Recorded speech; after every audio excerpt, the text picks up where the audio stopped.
I do? Are you ready? Covino and Rich. Are you ready? Honestly, how do I deal with you every day? Get ready. You heard all about it on the radio. Get ready. Yeah! Holy mother nugget! And holy mother meatball! I'm the smartest man alive! You're so ridiculous. What? You're such a fool. Get out of here. Oh, I'm a disc jockey. What's a disc jockey? Turn it up. Doing the show. Here we go. Covino and Rich. Let's go! Morning, vatos! Orale! Hey! Okie dokie, Dr. Jones. Hold on to your potatoes. You've been loving him, huh? Hope you had a Kiwi Kwan sort of night. Been loving him, yeah. For 39 years. I know. I was gonna say, you've been talking about short round, data. Yeah, since I've known you. That's why representation matters, because I was a little Asian kid growing up. And he inspired me. Data. The Goonie. The real Goonie. I was a little black kid from Brooklyn growing up. And props to him. He won a Golden Globe last night. Like, let's be rockin' out. I love me some short round. Short round ass. Shorty from Temple of Doom. I love me a shorty. Shorty, I'll be there anytime you need me. For real, girl, it's me in your world. Believe me. Shorty, man. Short round. That's my guy. Temple of Doom, Goonies, Encino Man. My dude. Yeah, buddies. Everything and Everywhere All at Once. You see that yet? I saw the clip that you sent me where Short Round and Brendan Fraser were in tears. Two gems, in my opinion. Honestly, And those are my two favorite people on the planet right now. Totally forgot they had that Encino Man connection because, you know, we're talking about two people that were big in our childhood that reunited for the new movie they're in that gets a lot of buzz. Is it Whale? Big Whale? They're not in Whale together. He's in Whale. Oh, and he won Short Round. Watched it. Kwan is in Everything and Everywhere All at Once, which I watched recently. It was a round table. They did a round table together. Colin Farrell. Award season. Yeah, Austin Butler. Last night was the Golden Globes, and the SAG Awards have been announced, so the nominees. But anyway, if you grew up loving... Did they announce the SAG Awards yet? The SAG Awards, no. Did they announce the Saggy Ball Awards? No. Clearly, I'm the winner of both. But anyway, hope you had a Kiwi Kwan short round sort of night. He's back. And, man, it was touching. I don't know if you want to save it for the news. I don't think anybody watched the Golden Globes. I didn't, but I was fired up when I heard he won something. Yeah. Because usually the Golden Globes is the setup for the Academy Awards. It's never a guarantee. Are they always on a Tuesday? Or is that just something I don't know. I'm not the hater. I'm not the hater that's like, fuck award shows, but I just don't have the interest that I once did. I thought they were a Sunday. Threw me off. It was like, oh yeah, Tuesday, tonight, the Golden Globes. I mean, you know what it is? It's not an age thing either. It's as a society, I think we're sort of over award shows. I think the glass has been broken about like glamorous Hollywood. Social media sort of killed the mirage, the mystique of Hollywood, where when we were kids, like our moms and dads were like, the Oscars are on. And like, it was a big deal. I feel like now, while it is still Hollywood and these people are still famous, I think the glass has been broken on, hey, they're just regular people. Social media sort of blew up their spot. I think actually the downfall of award shows has to do with the oversaturation of media, because way back in the day, Owly Owl from Winnie the Pooh. Here he is. Way back in the day, there used to be 10 movies a year? I feel like there used to be so much fewer movies. Oversaturation. That when the award shows hit, you were like, oh, I've seen every one of these movies. I can't wait to see which one of these movies that I've seen is going to get the Academy Award. I can't wait. I still get excited get excited when the person or a show wins that I actually watch. Right. I still will say that. Like if let's just say a show we liked. But 9 times out of 10, it's going to be like Nomadland wins the Academy Award. True. And you're like, was this movie even in fucking theaters? That's true. But Doesn't mean it's not good, though. No, but I'm saying when there's something that you actually invested in and it won, you feel like you made a good choice. When they're like, and the winner, Ted Lasso. You're like, yeah, I'm on Ted Lasso. I invested in Data from the Goonies Short Round from Indiana Jones. I even loved him as Glenn on The Walking Dead. I loved this kid every stage of his life, so I was happy he won something. And I'll talk about his speech later when we get into the rando news, but he had a big moment.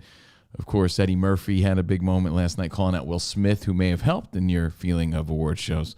He made a punchline about Will Smith. I didn't watch that shit. I was keeping it real. But I saw the highlights, and it did touch my heart. And to wrap up this portion of the show right now. Oh, this portion? My two favorite people on this planet, not Rich and Spot. Brendan Fraser and Short Round. Yeah. Ki Hee Kwan. Souls of gold. Beautiful souls. Beautiful, as people say on social media, and I want to strangle them. They're just beautiful humans. They're beautiful. They're just beautiful souls. They just really are. Two guys you just want to give a hug to. They're so beautiful. Pay your taxes. Mind your business. And keep Will Smith's wife's name.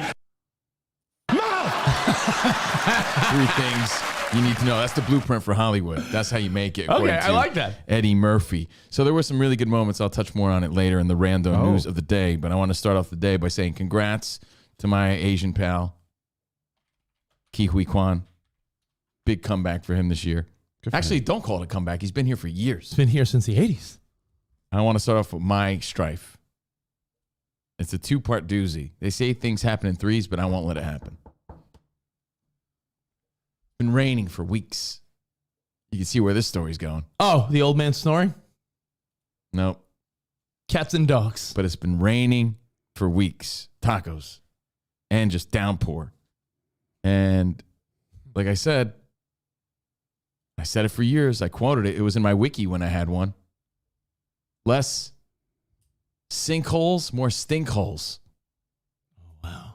You see that sinkholes are eating cars up everywhere here in California because of the weather, because of the wetness.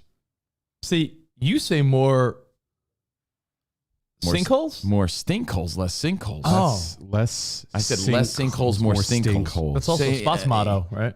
I don't know. Is it Spot? I mean, Steve Covino is quoted on his Wikipedia. I was when I had one. When you had one.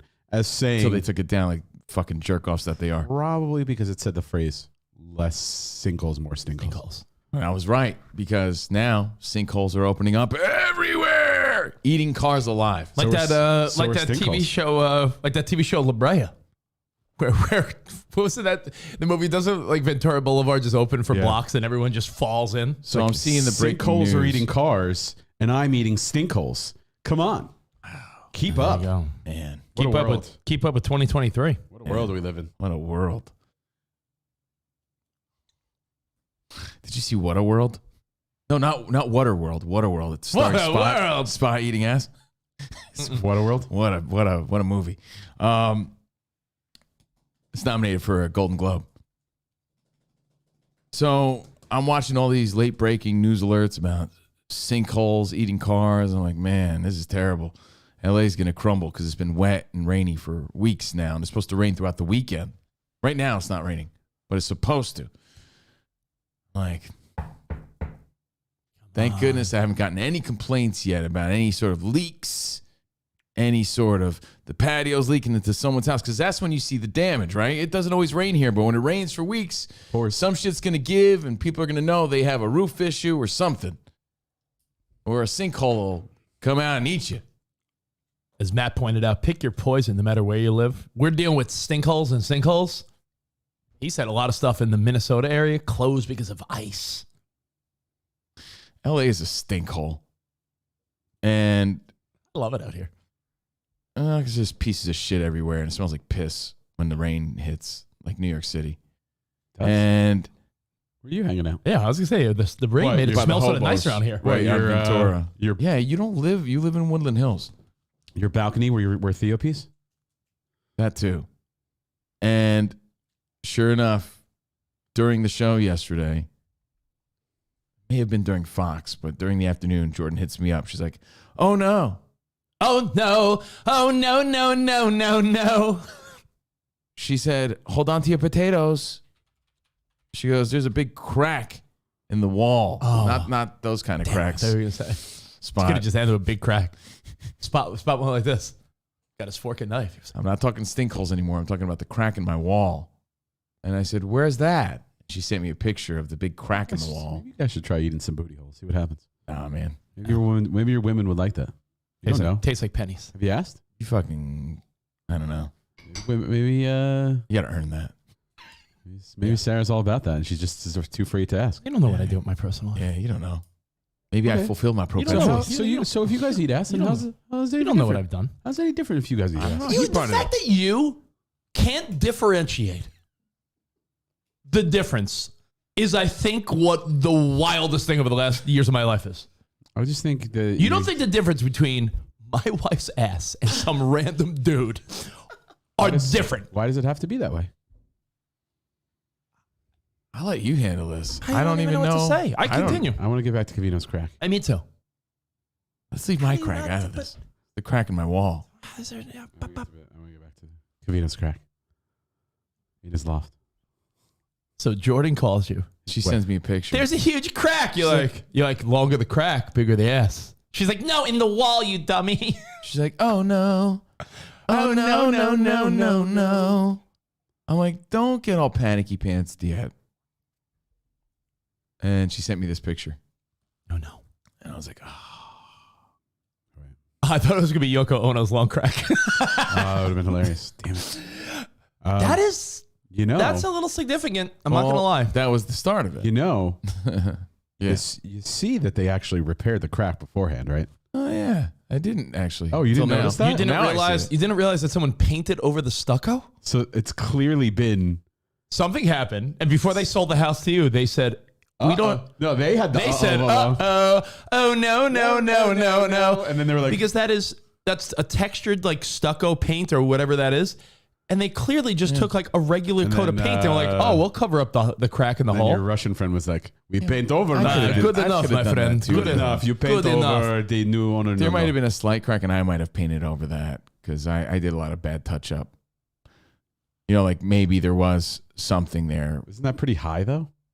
No. Oh. So anyway, it's it's by my loft area.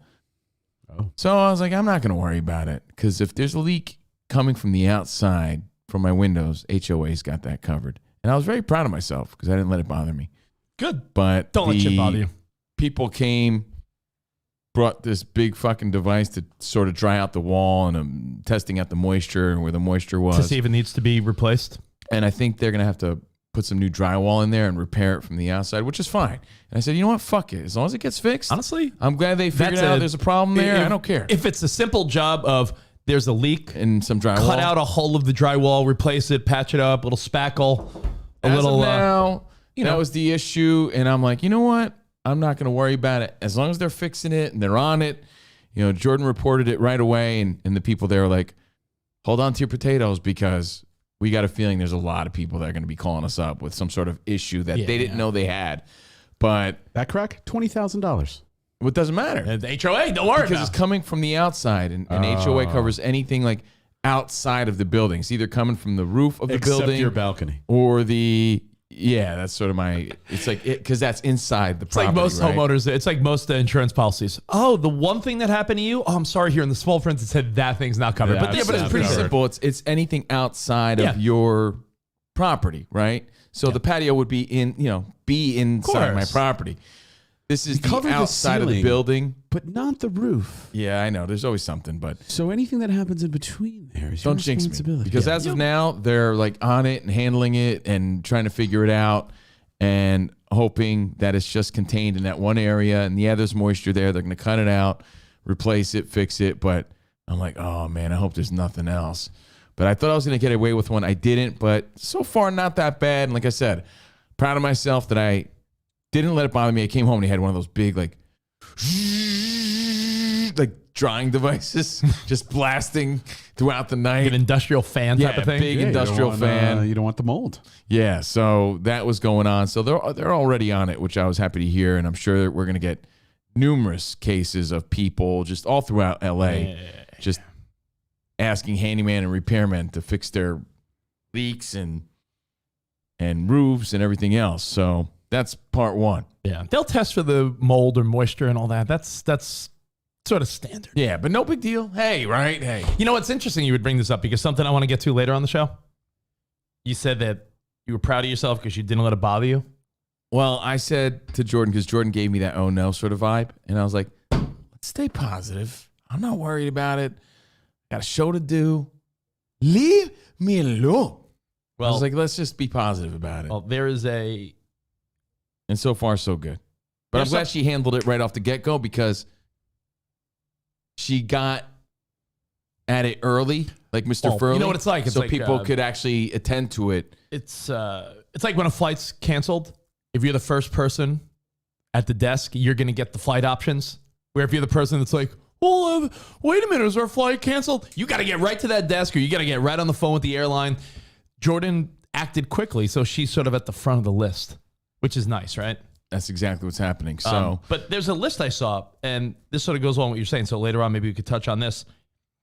You said you told yourself, yeah, you know what? I'm not going to let this bother me. Some dude decided to ask a bunch of 90 to 100-year-old people, like, what advice would you give your younger self? Like, looking back, like, what did you stress about too much? What did you wish you focused on more? The small stuff. Like, what do you look back and say, man, I wasted time on that, or I should have done that? So this guy went around asking a bunch of like 100-year-olds, what would you have done differently? Yes. And we'll get to that in a little bit, but I think... I'm guessing it has something to do with don't sweat the small Yeah, but I think a lot of the sentiment would probably be like... Don't let little things bother you. Yeah, when you're like, if you're like a 40-year-old guy and like you got a crack in your wall, you're gonna let that fucking ruin your day? Like, what does it really matter? Like, that's going to be the sentiment, I think, right? No. And you look at social media. Was eat as much ass as you can on there? That was one of the... You'll see, that is one of the things, yeah. Eat a bunch of booty hole. All right, just making sure. There was a... Brag about it. Living my life. And brag about it. Be really brazenly braggadocious about it, too. There was a... There was the sentiment also of not only like, don't sweat the little things, but I've said it before and I'll say it again. Not only have good-looking women on social media sort of given dudes like some stupid, unrealistic expectation of what the average girl looks like or does in the bedroom. Like, young men's minds are warped now. So is my wall. Because It is a little warped around there, a little. Yeah, it sucks. But do you remember I made the analogy to home improvement? Everyone on social media, if you follow a lot of like home improvement design stuff, because again, my algorithm, no Beavis and Butthead or breastfeeding videos. Mine's a lot of butt cheeks jiggling and home improvement stuff. And I think the home improvement stuff makes you think that everyone's house is mint. Any butt and I can promise you, while doing home improvement, because that would be fantastic. I'm telling you, just the property brothers. It really is, Covino. It gives you this feeling of, man, everyone else's house is like mint condition. Like everyone else has like white carpets and couches and they never get dirty. And my God, everyone's fucking windows are perfectly, don't have kid fingerprints and no one has toys or knickknacks or everyone's kitchen counters are fucking spotless, no devices. So I think social media has really made us forget that everyone's got something going on like you. There's not one person watching or listening right now that doesn't have one thing in their house that they'd be like, fuck, I got to fix that. So the leak's coming in from the outside somewhere. Don't know where. Not sure if it's a roof or like wall issue, but it has to get attended to. And I'm just glad it's getting fixed and remedied. So good. I was proud of myself because I didn't waste any aggravation on that. I was like, all right. Came home. People were there. I don't like people in my place, but I'm like, all right, whatever. Because I feel like they're casing the joint when they bring up equipment. They go, oh, I see a Terminator head over there. You know, I don't want them looking at my things when they're up there, but, you know, they got a job to do. And I'm glad they're doing it. You and I are on extreme ends of the spectrum on that. I'm too trusting, and you think... Oh, that's just dumb. So, I don't know. Yeah, but I mean, like... I wouldn't brag about that either. No, but I'm saying you hire someone to do something. I don't think they're casing the joint. Okay. Like, I don't think my pool guy That's what people do. Yeah, but if you I'm want saying to like... have your head up your ass, then Yeah, fine. but I'm saying like you think everyone that's a part of your life is casing the joint. Not everyone, but that's how people commit crime. Of course, that's how crime happens. But I'm saying like, you know, if that's how your crime happens, HOA, then if your how could HOA you be has so cavalier about I'm it. saying if your HOA has a designated repair guy, It's like saying not every guy's gonna touch your kid, so I really don't think about it. no, but I'm saying but that's if your how it should happen. if your high end condo complex has a designated repair guy, I could promise you that's a You don't pretty think they have a reputable guy. turnover of fucking random people that work for that company? You think they're all just great guys? I feel like you're You building. don't think that they are friends with pieces of shit and they tell their piece of shit friends Yeah, I'm like, just yo, saying. I was in this place and this is how you can get into it? I'm saying your place is pretty secure. You got. I'm just saying that's how shit happens. I don't trust anybody like that. So Maybe it is the wet bandits that are fixing your place. you never know. And by the way, we're going to talk about trusting people around your kids. Very serious, special Covino Rich show, but not really. Oh. So like I said, I was proud of myself that I didn't let it bother me. I didn't. I was like, yeah, fuck it. Yeah, who cares? Put my feet up, played with Theo, scratched my balls. I didn't give a shit. Kiwi Kwong won an award. I was happy. So then I woke up this morning, got some gabagool. Funny comment from Rashawn. How'd you lose that big contract? Oh, I stole some guy's Terminator head and I got fucking fired. Like, is that really you're imagining that? Some guy has a big contract with your building. I'm the repair guy for this huge fucking expensive condo place. Sure, Rashawn, you're right. People don't come into other people's house and tell their delinquent friends about the easy ways to get in. Only happens in movies. You're right.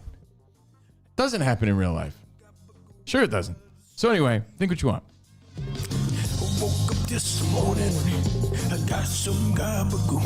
And I woke up this morning and something that I don't wish upon anybody, really. I'll give you one awkward feeling. About Rash?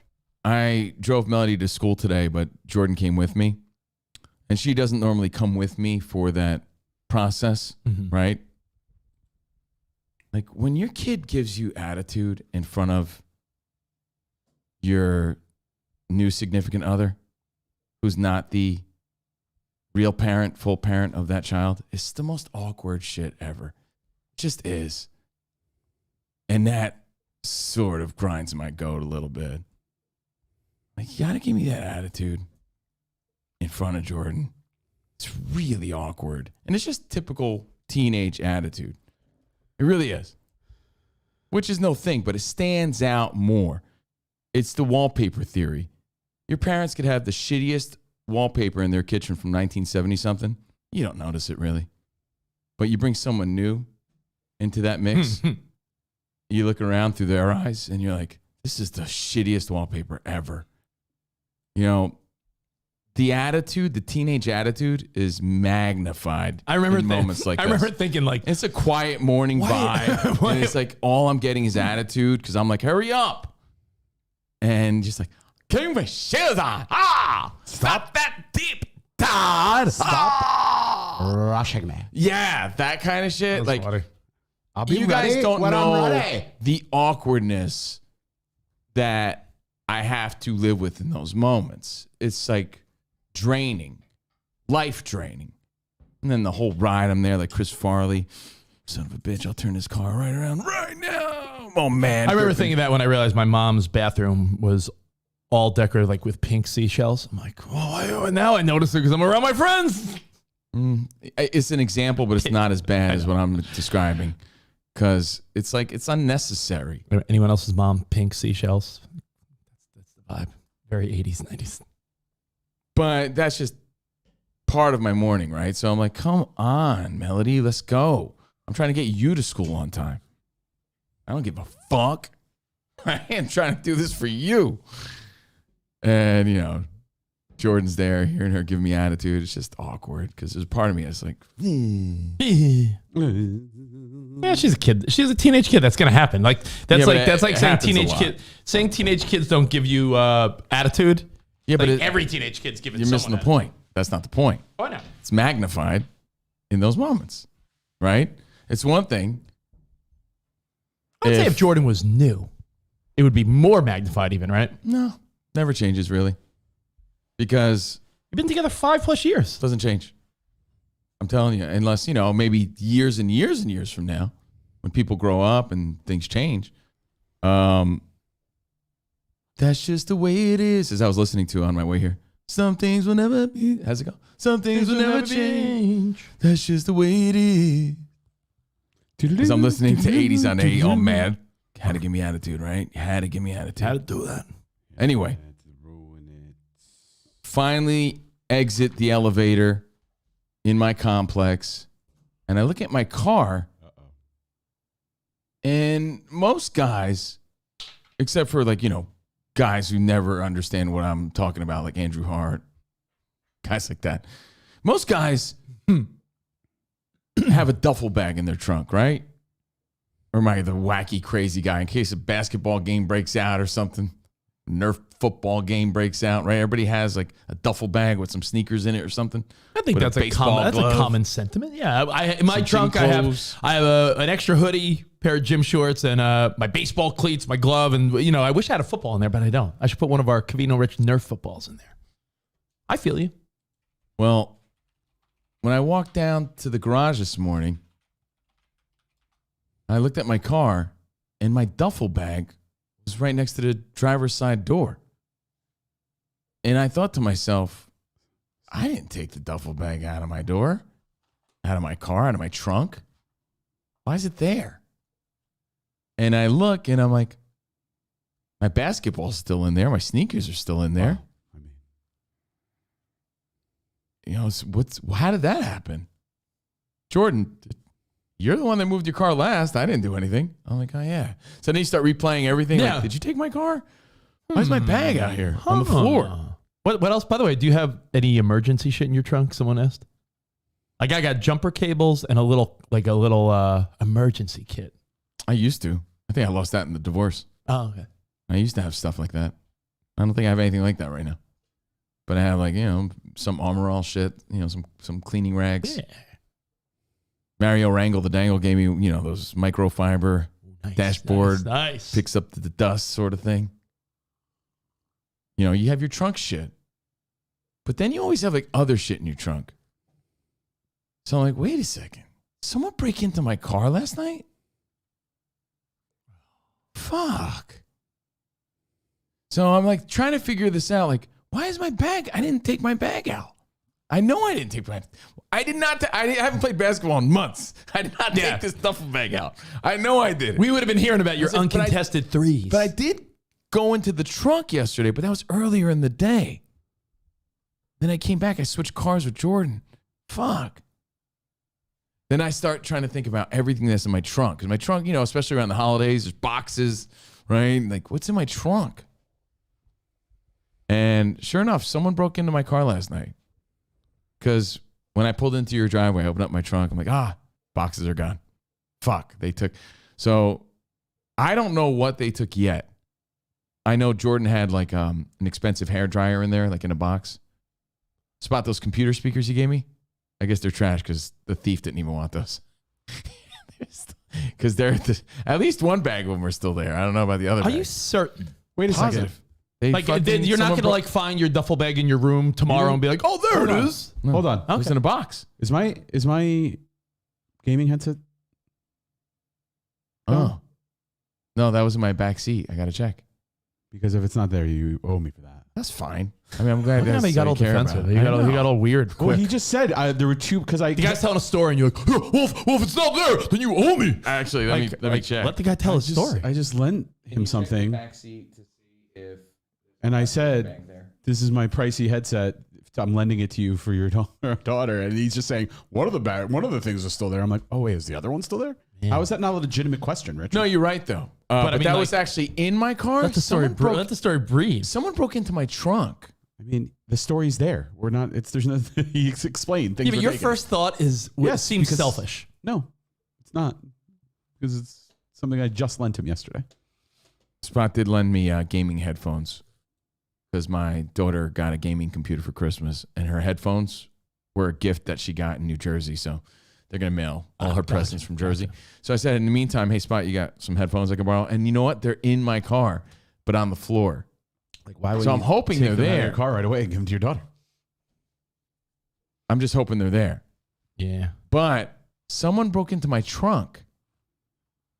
And here's what I'm thinking. You think they popped it and then closed it to make it? I don't know. That's why I'm wondering. Like, nothing else was taken. I have expensive sunglasses in my car, but they took boxes out of my trunk. A lot of times what they'll do is they have like frequency things, and they'll be able to open up any car. Well, dude, here's what happened. Yeah, that happens in my garage all the time. Okay, here's what I'm thinking, though. I think that someone's watching, and maybe someone fucking inside. I know I'm crazy, Rashawn. These things don't like happen. a Joe Goldberg type? No, like someone with who a has hat on in the corner? a camera or access to it. Because what I did yesterday was interesting. I did go into my trunk, and I rummaged because I wanted to look at the speakers. Spot gave me computer speakers. He's like, I don't want them. You can have them. And I wanted to see the connectors on them, right? What kind of connections are on these speakers?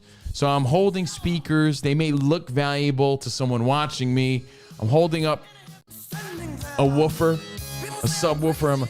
I'm looking at the connectors. I put it back in the trunk. Later that night, someone breaks into it. That's peculiar. Now Jordan's just going to ask me the obvious. You sure you didn't leave it open? I'm like, pretty sure I didn't leave it open. Can I tell you? Because but still, either way, shit was taken. Boxes were taken. Now I'm just racking my brain trying to remember what was in my trunk. Is it possible that was there the bag maybe was over the latch, dude, and it didn't close? I don't know. I've done whoever that. stole, I've done that. And I'll tell you this. Here's what I know for a fact. Someone stole boxes out of my trunk. I don't remember what was in there right now. I know an expensive hairdryer. I know that for sure in a box.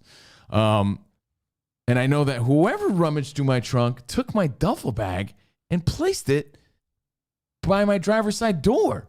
As if here you go, buddy. I was just in your trunk last night. Oh, wait, so you didn't say that until now? Yeah, well, no, I did. The duffel bag that was by the door? Yeah. Oh, I didn't hear you say that. Isn't that weird? So it's not even about my... You know what it's like? It's like gone. It's I'm trying to figure out what was taken. I'm still processing that as I speak. It's like a kind thief. It's like the type of person that finds your wallet, takes the cash, and then says, "Yeah, and then I don't want you to have to go to the DMV." So they drop your empty wallet off. Kind of. It's kind of like a kind thief. Kind of, yeah. But that's what put this on my radar in the first place. And then it's just the feeling of someone was rummaging through my trunk last night. And that's what bothers me even more than anything. I don't like that at all. And now, because I didn't put it all together until I pulled up here with Jordan, I don't know if someone got into her car. I have no idea. I didn't look. Because all I was processing at the time was, why is my duffel bag here? That's weird. I didn't leave my duffel bag out. So fucking weak as hell that someone went through my shit and stole some shit last night in my home. I know I live in a condo complex, but it's still my home. It's that feeling of being violated or whatever. I hate that. So I had to send an email to HYA hey, someone broke into my trunk. Can we investigate that? Thanks. And, I thought I got away with one with the leak, but now, Final Destiny got me with the robbery. We've had our cars broken into. I've talked about it. Yeah, it's weak. Kristen had her work laptop stolen. Yep. And they stole our keys. It's just very violating. But they case you. I'm telling you. I think there's something to the fact that I was looking at my speakers in the trunk. Someone broke in and realized they're Spot's old speakers. He didn't care, but he saw something brand new and valuable in there and took it. My headset. I think headsets in the car. I'm pretty sure they have some sort of frequency, because that's how they get into garages. So you know how your garage works on just that little clicker thing? That's just they can have a frequency generator that can access any garage, or they're nearby and they capture it. And then for cars, they have these tools. Or they'll check something happen. The basic criminals will just go around and check doors. But there are more advanced criminals that will go in, sweep garages, steal as much shit as they can, and move out. Move on. So that was my really annoying morning. I'm sure it was someone that stole it, but there have been plenty of times, a couple times in your life where you ever go out to your car and you're like, oh, my trunk's open. I left it open. I unpacked groceries or I did something. I never went back out to do the final close. Happened to me recently around the holidays. I went out to my car at night and I'm like, oh shit, my trunk is still popped. And I had all shit in the back. So do I think that happened? No. Is it possible? Absolutely. It's definitely possible. Did someone still take my shit? 100%. Yeah. Which again, at the end of the day, everybody's safe and who cares? It's all gravy. but it's annoying. But I And wonder how it's they get into frustrating, your- and I my mean- whole morning was annoyed. I just wonder how they get into your trunk and not your car. Spot did say like some people have like, you know how you could program a remote to open a garage if you wanted to? Yeah. Like some nerd could take like a car garage clicker and somehow. These are not nerds. These are thieves. No, but what I'm saying, like Spot, you bought a new clicker for your garage and you were able to program it yourself just by opening up the old one. Well, and like, you know, you match the frequency because they change the frequency every so often and they make the tenants change it themselves. So you have to go in. It's like that 10 dip switch. yeah. So You just what I'm saying is, on, It's a off, two-part on, off. doozy. I just wonder if it was someone that had some technology where they're like, yo, I have the ability to pop a Honda trunk. I don't know. Or is it simply careless and like you didn't close it all the way and someone's like, oh, opportunity. This guy didn't even close it. Like, but then you're right. Inside of your car There's- still has sunglasses and headphones. That means they didn't get in your car. There's a but to this. Oh, can I eat it? Later. Yesterday, when I dropped Melody off from school, when I was coming home from picking her up from school, I went into the trunk. That's when I went into the trunk, right? Later that night, Jordan came back and I did a car switcheroo. So I would have noticed if I left the trunk open. You know what I mean? Like, I only went into the trunk in the afternoon. I went to the car after that. So anyway, you know, it's not even a doozy. It's a loozy. It's my two-part loozy to start off the day. But a reminder that, you know, don't trust anybody. I might have a sketchy neighbor that saw me rummaging through my trunk.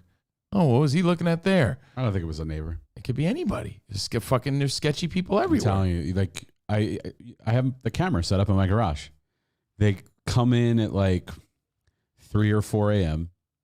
They're checking doors. They're doing sweeps. Told you, someone stole a car in my garage. It's like Pieces of garbage. it's a thing in LA because there's so many apartment complexes in our area, especially. Yeah. They drive up in nice cars. They get in. They sweep all the cars, walk out, go to the next one. Hey, I still got off easy. I know that. But like I said, it's the feeling of confusion. What happened? Put my duffel bag here. What did they take? What else did they take? What was in your duffel bag? Did they take like your gym shorts? Like smell it like a creepo? You think it was some like pervert? I don't know yet. Like You think it was a Maybe pervert? maybe they sell old dirty gym clothes on OnlyFans. I don't know what else is in there that they could have. I don't know. You know, it's just I've had this car 5 years. Those gym shorts are worth more than my speakers. They left. I have Crossroads on DVD in my trunk that Miguel sent me. They didn't Still take there? that. Thank goodness they didn't take that. Man. It's a bummer. Yeah, no. I mean, you don't want to start your day off like that, right? You know, Bad enough I was getting attitude. rather the trunk than the car. Yes. Because there's something. Well, there's I don't know. something- It's just a feeling I'm left with. Yeah, but I'm saying there's something I'm not invasive. mad. I got a hairdryer stolen, and who else? I don't know what else yet. Maybe Spot's headphones. I don't know, but it's just annoying. It's just the violated feeling. I think. What are you laughing about? What I happened? think getting in your car. Please share the I humor. think getting in your car is Tony's comment. you're getting into your car is the invasive part of it, right? Yeah. That the invasive Is that part what you is would do? You would find my old gym shorts and sniff them? That's Sniff what Rich Davis? says. Rich breaks into No, I cars. was saying there was a pervert. If it was a pervert that took your smells. gym bag, what's in your gym bag? Probably like dirty clothes. So you're probably some pervert that was like trying to sniff away. Look at these dirty gym shoes. No, I keep like extra things. Like, what do you keep in your gym bag? Like extra things. Like, hey, a pair of sneakers. So You know. extra. But man, yeah, I think getting into your car is where you like, oh, some creepo is sitting in my seat, like rummaging. The trunk is like no biggie. If it was really just, I mean, sucks because I know hair dryers could be expensive. Like Jordan probably has one of those couple $100 ones that do all different things, like curl and straighten and do It was it. the Mike Dyson one. That Dyson. sucks. That sucks. I But don't know. No one even cares about that. The only reason I bring that up is because that's how I know without a doubt. Because I remember that box was in there and Jordan was with me. She's like, yeah, that's gone. So someone took something and there was other boxes there, but I don't remember what was what. Like I said, Christmas time, I don't remember what I took in, left out.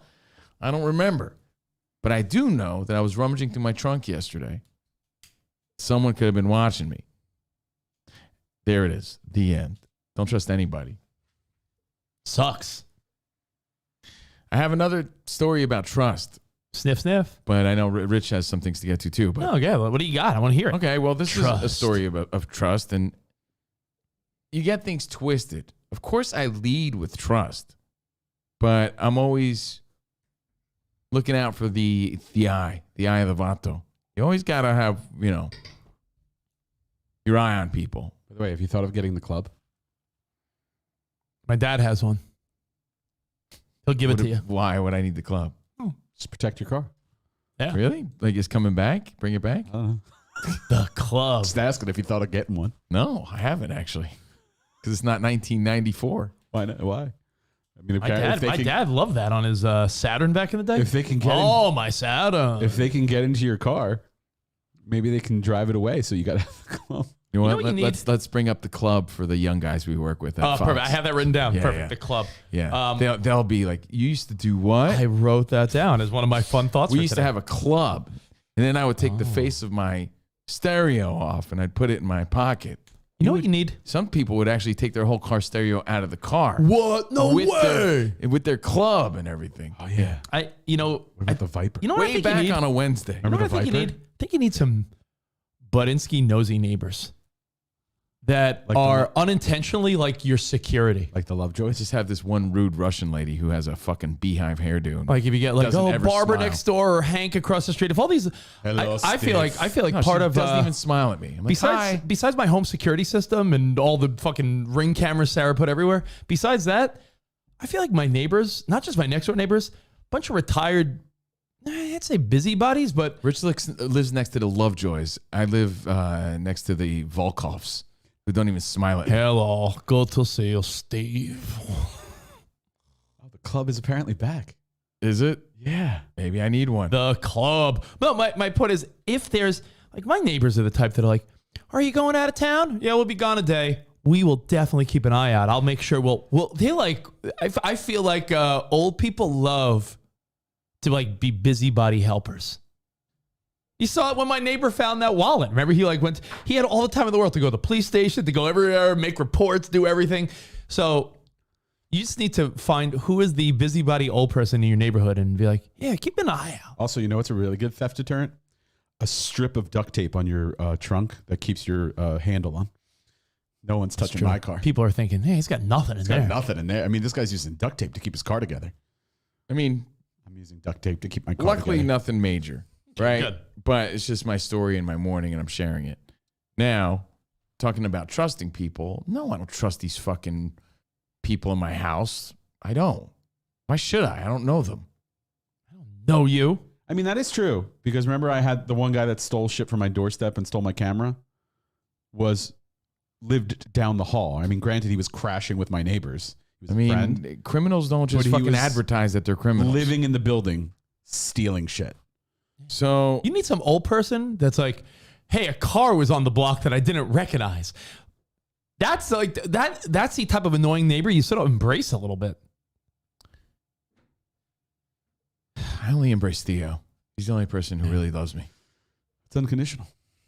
True. You know what Theo's taught me? The doggy Theo. Theo Von Hardcock.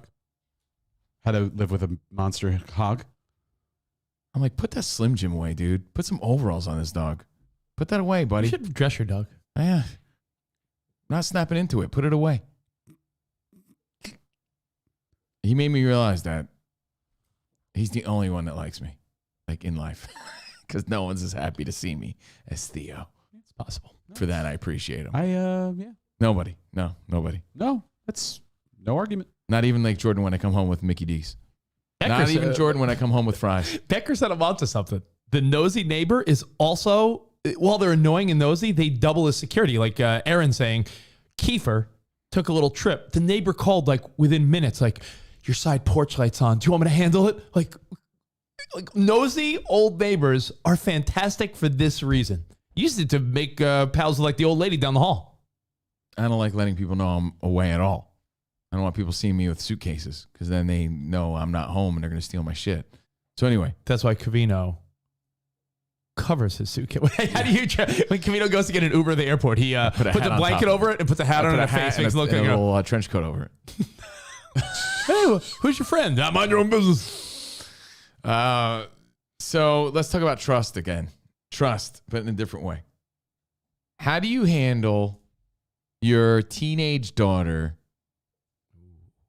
going away? You could have just handled it. You could have ended there. Yeah, I mean, The pop to the mouth. it is what it is. I feel like I went through the tougher points, but people say it gets worse. You think you went through the tougher point? She just turned 13. Yeah, but I think the toughest point was, going through the transition of her family breaking up. I think that would be tougher. I don't know. We'll see. I hope for your sake that's it. But I feel like she's years ahead. yeah, but I mean, like, she hasn't gone through a breakup, or she hasn't gone through the things that broke you as a teen. So think of those things. People don't care about that anymore. It's not that deep. it's not deep, Relationships are what? Fleeting and fickle. No one cares. By the way, based on our feedback, the one big takeaway, besides unfortunately for you have a crack and hopefully it's all good, is that old nosy neighbors double as great secret agents. It's like, oh, you're fucking annoying, but you're a great secret agent. A lot of people hitting us up. Look at the feedback. Oh, get an old retired neighbor. Tell them to be on the lookout. Or you pay like $600 a month in HOA fees and hope that there's some sort of security in place. No, I understand. I'm just aggravating. I would be very aggravated. In fact, But I it's would not go. a big deal. Again, even with this, I'm trying not to let it bother me. What bothers me is the feeling of my stuff was rummaged through. I don't like that. And I still don't know what else was taken. Yo, someone put their doo-doo caca fingers all over your things. I know. I would sanitize your car. Okay, so trust. My daughter was invited to a birthday party this weekend, but it wasn't at Chuck E. Cheese. And it wasn't at Showbiz Pizza Place. Oh, my favorite. And it wasn't at Buster and Dave's. Buster and Dave's. I imagine that coin flip went different. Should have been. One of her good pals is celebrating their birthday at a mountain. They're going tubing. Oh. And it's a 3-day adventure. 2 days. It's an overnight adventure. Whose birthday? Lewis? Not Lewis. Lewis? It's Hi, Lewis. Lawrence. Lawrence's birthday. They're all great Mike Tyson names. And I think it's like 3 girls. Maybe 4. Everyone's just getting mountains, huh? And they're all going away for the weekend with a man that I don't know. So at what point in your life do you just say, well, you got to let them go and let them have their fun? I mean, it's one of the girls' dads. It's not just a random man, right? One of the girls' dads. Okay. But I don't know him. I don't know him from Adam. From Black Adam, White Adam, fucking Adam Bomb. Garbage Vato Adam. Vato Adam. I don't know him from anybody. At what point do you say, well, you got to be trusting and you want your kid to have a good time, but these are how weird things happen. Yeah. And what sort of precautions do you take and how trusting are you? Do you prepare your kid? Do you have the talks? I've done all these things. I'm even sending her with a little thing of mace because you never know. They're just teenage kids. They don't know anything. I told her yesterday, what's the number one rule? Be safe. I'm like, safety all around. And I never want you alone with this guy. I said, stay away from trees too. People get hurt. Tell her kick, People, let me tell you about Sonny Bono. tell her kick to the nuts is the best way to defend yourself. I told her, like, she's got to be safe. You have to be safe. I don't want to worry about Sonny Bono. No, just stay away from trees when you're skiing honestly, and snowboarding and whatever you're doing. You should say to her, not even that. If you hit your head, don't shake it off. Seek medical attention. That's another one. Safety is your priority. Repeat, what's your number one priority? Safety, Dad. It's not that deep. And then again, it's the situation of, am I going to have to introduce myself to this guy? Of course, before I leave. How would you handle it? And how do you handle when, they're on the mountain, so, there's no signal. That's convenient. That's another convenient feeling. There's signals everywhere. There wasn't recently. My sister was up in that area, so. They brought cell tower to Long Lake, New York. I'm sure there's a signal up there somewhere. Well, I hope so. That's the other thing. Hey, listen, when Dad hits you up, you respond. I was in Big Bear, and everything was fine, signal-wise. When you're driving up the mountain, no. By the way, there's a crazy weather this weekend. And so I'm worried about the whole thing. It was the top 3 scary drive of my life. Boulders in the road, fucking icy. Yeah. Yeah, so I'm putting Boulders in the road. So I'm putting Scary that in the hands of someone else. And again, that's just life. But you get to those crossroads as a parent, and you have to loosen the reins. You have to let them have their fun. Yeah. There's not a part of me at all that doesn't want my daughter to have a blast with her friends and make memories. But I don't know this man. Yeah. And you have to be trusting. How do you handle it? It's tricky. Do you meet him in person, or are you allowed to do like a FaceTime? I'm thinking I'm going to drop off her goodies, her belongings, because they're going to leave like right after school Friday. So on Thursday, tomorrow, I'm thinking, hey, Mr. Jackson, here's Melody's suitcase. Have a great time. You need me, I'm around. Size them up. Yeah, let her know that she's accounted for and someone cares. This so happens to be the guy that Layla met a few times too. Remember, she went into his house to case him out. What's going on in here? Yeah, she asked about his political leanings. Yeah. And all this crazy stuff. Yeah. So, she's mapped it out. She has met the guy. If she's okay with it, then and she's okay with it. But listen, you still want your kid to be smart and not be foolish in these situations, So you never know.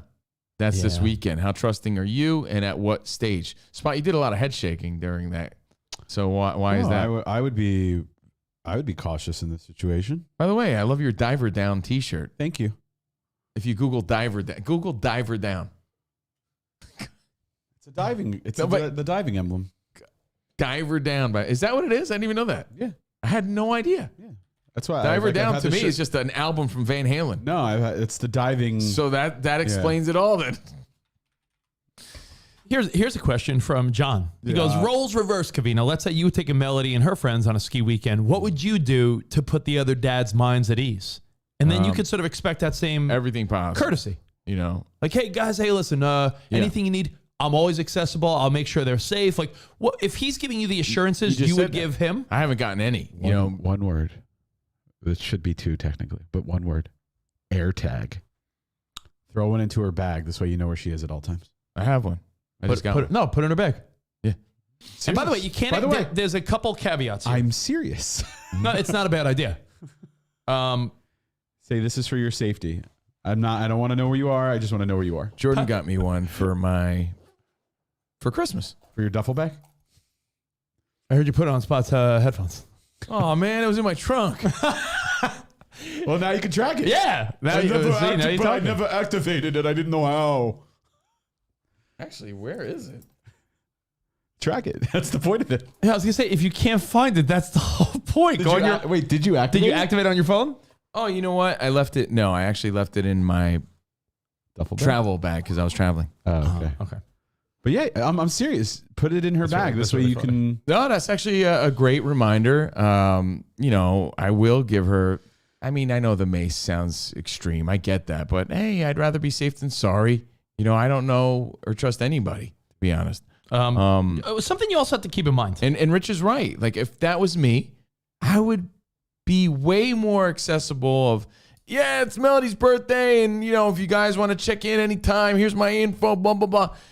Has he done that with my ex, with Melody's mom? I don't think so. Not really, not to my knowledge. But it's more of like, are you okay with it? I mean, I guess I'm okay with it, sure. Like Becker hit us up and said, hey, how about besides the assurances, like a quick, here's my number, here's the reservation, here's where we're staying, here's the schedule. Here's like, he should almost, out of the courtesy of knowing that we live in a world where people are rightfully so more cautious now, like, here's the agenda for the weekend, just to put your mind at ease. Yeah, I haven't gotten any of that. Well, two things I wanted to point out. I wrote these down.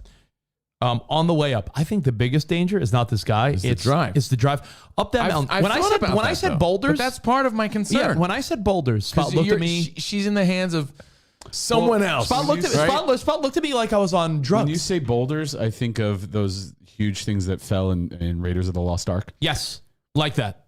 Okie dokie, Dr. Jones. Hold on to your potatoes. No, that's Temple of Doom. Not like that, Spot. Like giant boulders. Spot. You said you've been to Big Bear only in the summer. Yes. Ask Sarah, bring her in here if you want, or just trust me. Did you say ask Sarah? Well, that's what I called her when I first met her. She was going to Big Bear. I said she's going tubing with her friends. So I know, it could be anything though. It could be terrible weather. All right, well, if it's not Big Bear, then I don't know what to tell you. It's supposed to rain. It's supposed to snow. Who knows? Well, it's not. If it rains a lot, that just means it'll be snow up there. It's not. It translates different. Like someone said, on a rainy weekend here, that means they're going to get a lot of snow up there. Whatever mountain she goes to. Now, on the way to Big Bear spot, on the way home, I should say, when you're going on those one-lane curvy roads that you're just trusting that someone going the other way doesn't fucking slip up, it's scary. And then what happens is on the mountain, like you'll be driving, all of a sudden 10 feet in front of you, boom, boom, boom, boom, boom, boom. You see a huge fucking rock that you wouldn't be able to pick up. It's so big. Like a fucking boulder is in the middle of the road and you got to slow down and hope no one's coming the other way and swerve around it. It happened like 5 times on the way down the mountain at Big Bear. So conditions, just make sure the dad's a careful driver, but I'm sure he's going to be super careful. He has kids in the car that aren't his. And while you're going to be paranoid, because I would be too, while she's tubing and skiing and snowboarding or whatever she's doing, she's not going to be like on her phone the whole time because you're in the zone. So if she doesn't answer for a half hour, don't freak out, because would you be on your phone when you're tubing? It was easy to say when you experience those things for the first time. It's nerve-wracking. It just is. Of course. Like, I'm saying, she hasn't hit me up. like you told me Melody was at a pool party and she didn't answer her phone for an hour. And I'm like, well, she's in the pool. So you got to also remember, you would dip away. I know it's different. We're in 2023. She's a girl. You're a guy. But think of how many times you were playing fucking tackle football for hours and you didn't even communicate with your parents because you had no phone. I'm not saying it's 1990 something again, but if she's snowboarding and tubing with her pals, if she doesn't get back to you for 40 minutes, don't start having fucking heart palpitations. I know. Like just remember, if you're on the slopes and you're skiing or snowboarding or having fun with your girlfriends on a birthday weekend, do you think she's like worried about dad's text messages? No. So and as a parent, you have to find that balance too. Of course, I trust you, but you want them to have a great time, right? But you also have to be a concerned parent. So it's that balance of like, well, I want her to have fun. I don't want her to freak out about everything so dangerous. Yeah, no, I want her to have a good time. I think about that too, because Emmy will say things like, "Dad, could we have like a sleepover with my buddy, my friends, my little girlfriends?" And I'm like, sleepover? I'm like, you could sleep over here. Then I'm like, the only people that I've got to know enough so far where I do trust them are her friends' parents, Chuck and Janet. But even still, not because I don't trust them, I don't know if I'd want Emmy to have a sleepover now at their place just because she's 5. I get, even parents you trust, you're still like, it's not necessarily I don't trust you. It's, I don't know. You become a paranoid parent. Then you think how many times you did things and your parents didn't seem to give a fuck. I think they did, but they had that conversation that, we weren't privy to. No, I know. But what I'm saying. Let him go, Hortensia. He's 19 years old. No, but I'm saying. I don't know, Steven. I don't want him sleeping with that girl. I don't know where they're going. He's a grown man. Then you leave him alone. I'm sure they had those conversations. You can't compare different generations. It's a ridiculous comparison because it just doesn't apply to 2023 with the technology and all we have now. But 13, when you were Melody's age, I know you're a boy, but how many days did your grandpappy, your dad, or mom drop you off at the mall? Or doesn't matter. When I was 13, you know what I was doing? I was taking road trips and trips to other states with traveling baseball teams. Yeah. And you know what that coach was doing? Diddling vulnerable kids. So don't tell me like, you're so paranoid, Covino. Yeah, but I'm saying like when you go to like I remember my grandfather would drop me at Roosevelt Field Mall, probably like 10 in the morning. I'd go to the food court, walk around the mall, try to talk to girls, go to the movie theater. I think I would different now. No, but I'm saying I would call him or my mom on the payphone at like 5 or 6 p.m. before dinner, like, "Hey, I'm at the mall. Can you pick me up? Bye." I'm like, all day I was unaccounted for. You know what changed? 30 years ago, like the world was that different? Yes, obviously. No, but I'm saying like when you think about it in that perspective, like 25, 30 years ago, the world was so drastically different that you as a 13-year-old could be gone for 8 hours with no communication. You're also conditioned. You're coming from a place of being conditioned to having access to anybody all the time. And then it's taken away. But either way, it's not about like, oh, she's all grown up. I feel so sad. That's not it. I want her to have a blast. I just want her to be safe. And I want to be able to trust this situation. And I do. I just bring it up. Yeah. if I didn't, I wouldn't be letting her go. No, you're doing the right thing. I'm just, posing the question and telling you the story. At what age do you stop worrying? Because one of my buddies was saying our that buddy Mike was saying his daughter's 21. He still worries. It's still your kid. Yeah, we had a friend that was telling me that there was a dad, a mutual friend's dad. They have a 20-year-old. And he was like not approving of her going on spring break. And I'm like, she's 20. Like you're gonna tell your 20-year-old, I don't feel comfortable with you going on spring break. Like at what age do you get a little? I don't know. Well, I mean, ask the parents from the Idaho murders. Like those kids were just at college, man. I understand, but they're college kids, and you like to hope and think that your kids are safe, but you never know. Is this more of a thing for parents of girls? I sent my 10-year-old son on a 10-year-old road trip to Massachusetts for a hockey tournament this past summer with his coach. I didn't think twice. Well, Pete, you should think twice. Because like I said, I had a coach too. He was sticking his finger up little kids' booty holes, tickling their balls, doing terrible things. You should think more than twice probably about that. I'm not saying you shouldn't allow it, but you should think twice about it. And yes, 100% absolutely way different when you have a girl. Because men are the league leaders of being creeps. So, of course, it's different with a girl. Damn. I mean, that's just obvious. No, I wouldn't be as concerned if it was my son, but I'd still be concerned. So that's my story. That's going on this weekend. And then as a dad, you also, here's the thing too. As a quote unquote single parent, now it's just, I'm the guy, and it just goes with the territory. I mean, does Melody have everything she needs? Got to buy her snow pants. Yeah. It all falls on me, I don't know what size snow pants to get you. Neither does she. So I have to get all that shit ready. Anyway, that's my story. Yeah. Now we got to do all that. You realize that if you're not, but kids in LA don't have gloves, boots, snow pants. You don't think I had to add an extra $500 to my little tubing adventure? Because you got Sarah, to at least help you with those things. I had to hit up Layla. Hey, Layla, what size? She's like, I don't know, buy both. I'm like, how about you could have done it? How about, could you have done it? You knew she was going. You're her mom.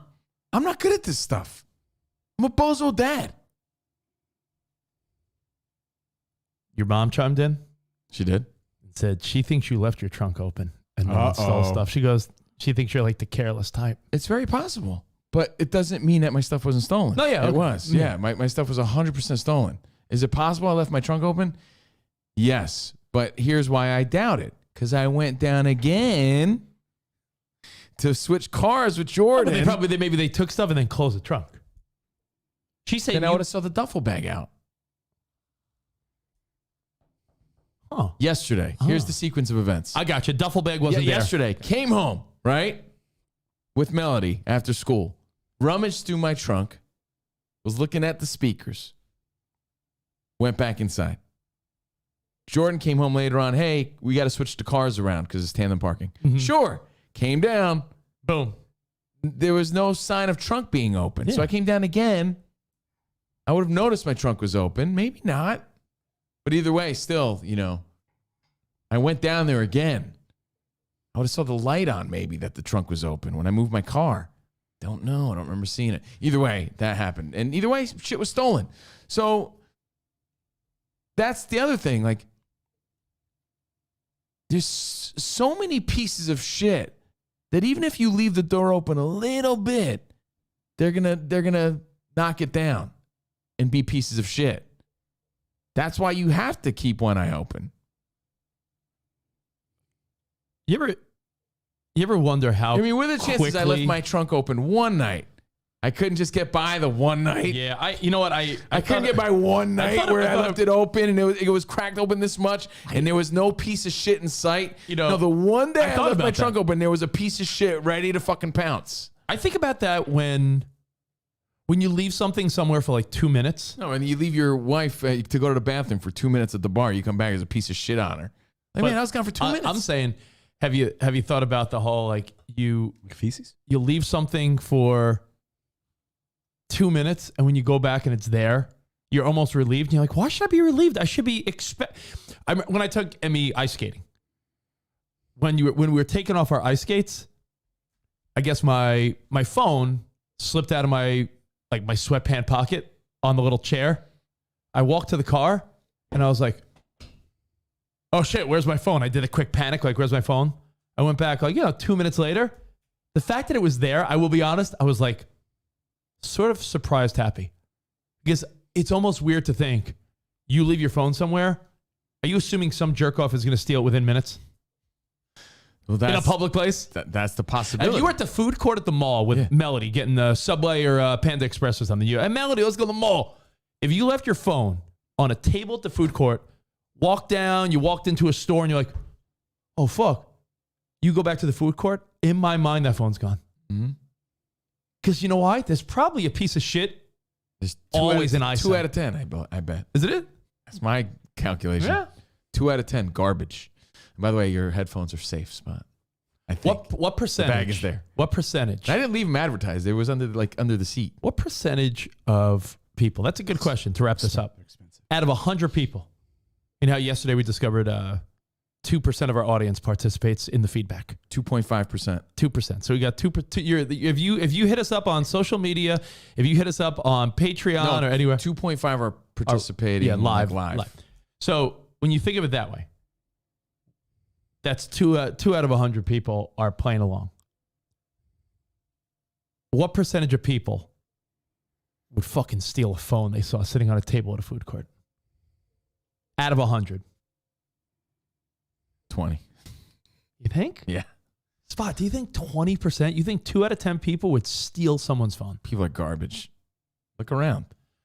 It's a good question. Wherever you live, there's garbage people. I'm going to say at least 10. 4. I'm going to say at least 4 out of 10. Well, I was going to say maybe More. 1 out of 10. No, Wow. 4 out of 10. He's saying 4, so he's even more jaded than me. Yeah. You think? People are garbage. I think 4 out of 10 would steal it. 4 out of 10 would leave it there, and 2 out of 10 would turn it into someone nearby. It's official. Oh, I got a funny story for you. Ready? Real quick. Okay, I'm sorry. No, I found the phone recently. Yeah. And you know when you feel like you're the hero, but you did nothing? Yeah. I was at a car show in LA. That's how I feel all the time. Like you did really not much, but you're like, I just feel like I'm a great hero, but no one cares. I did nothing. I was at Supervato hero. But you're not doing anything. No, I was at the That's what he said. I didn't do anything. I was at the LA car show, and some guy's like, yeah, there was a woman that was just testing out that car. She was just sitting in it, and her phone fell out, and I don't know where she went. And I was like, yeah, I'm DJing the event. Give it to me. I'll keep it up here. And the woman came by. She's like, I lost my phone and everything in it. And I was like, you mean this phone? And she's like, ay, Dios mío, man. And I didn't play it up that I found it. Like someone found it and brought it here. Have She was a great an day. Irish Mexican? Yeah, she was an Irish Mexican. She was like, "Hi, Dios mío, oh, good God!" She's like, "Oh, thank you so much. Guten Morgen to you and your thank family." you." She was German too, yeah. So, German, Irish, and Mexican. yeah, she was all over the place. I mean, So, what are the chances to wrap this up and we'll move on? The other day I was stairmasting. That was called? mastering the stairs. I was stairmastering. And I was using my wire headphones, right? And I keep them in a little like plastic case. And I took that little plastic case and I put it in the cup holder. And when I left home, I was like, oh, fuck. I left my plastic case in the cup holder because all I had was my headphones. So it's just a plastic case. So I called them up and I said, look, it's not a big deal. It's not that deep. It's just a plastic case, but I use it every day. I left it in the cup holder. Of the Stairmaster. Of the Stairmaster. Which one? I don't know. Third one. It's green. You can't miss it. It's just a plastic case I keep my headphones in. If you find it, can you put it aside for me? What are the chances that it's there? A plastic case? 90% chances. Or did someone piece of shit take that piece of shit case? They never say, you know what? I could use that. They never clean the cup holders out of those Stairmasters. Do you think it's there? They're the grossest. You should never put things in there. Think I got it? And I put my keys in the treadmill and then did a whole hour workout. I'm like, fuck, where's my keys? Oh, and it's like, in the original treadmill. No one's gonna steal your shit. You know what my barber said to me recently? Honestly, don't be so trusting. My barber was at a local spot here in LA that we all go to, right? It'll be there when you go back tomorrow. I'll find out. It'll be there. I know everyone's on the edge of their seat to see if it's still there. Oh, I'll find out. They didn't give you the answer? No one hit me back. They said if it's there, we'll put it put it aside. The person at the front desk of the gym couldn't fucking walk over and be like, oh, there it is. No. Yeah. I called that a concern. He didn't care. Nobody cares. They quiet quit. What a piece of shit. So No, really, honestly, you call the gym and go, hey, I'm a member at your gym. The third treadmill, and I know the gym you go to, yeah. the stair steppers are fucking 25 feet from the front desk. know. The guy couldn't be like, hold on one second, Just man. to put my little mind at ease. Oh yeah, they're right here. You know what? I put them by the front desk. When you come tomorrow, Maybe ask for I'm them. too kind. Like, hey, sir, sorry to bother sorry you to- on your no. busy evening at 24-hour fitness. I know you're just sitting there like, bullshit with everybody else, but would you be so kind as to like check? It's a little plastic thing. it really is insignificant, but it means a lot to me if you don't mind checking.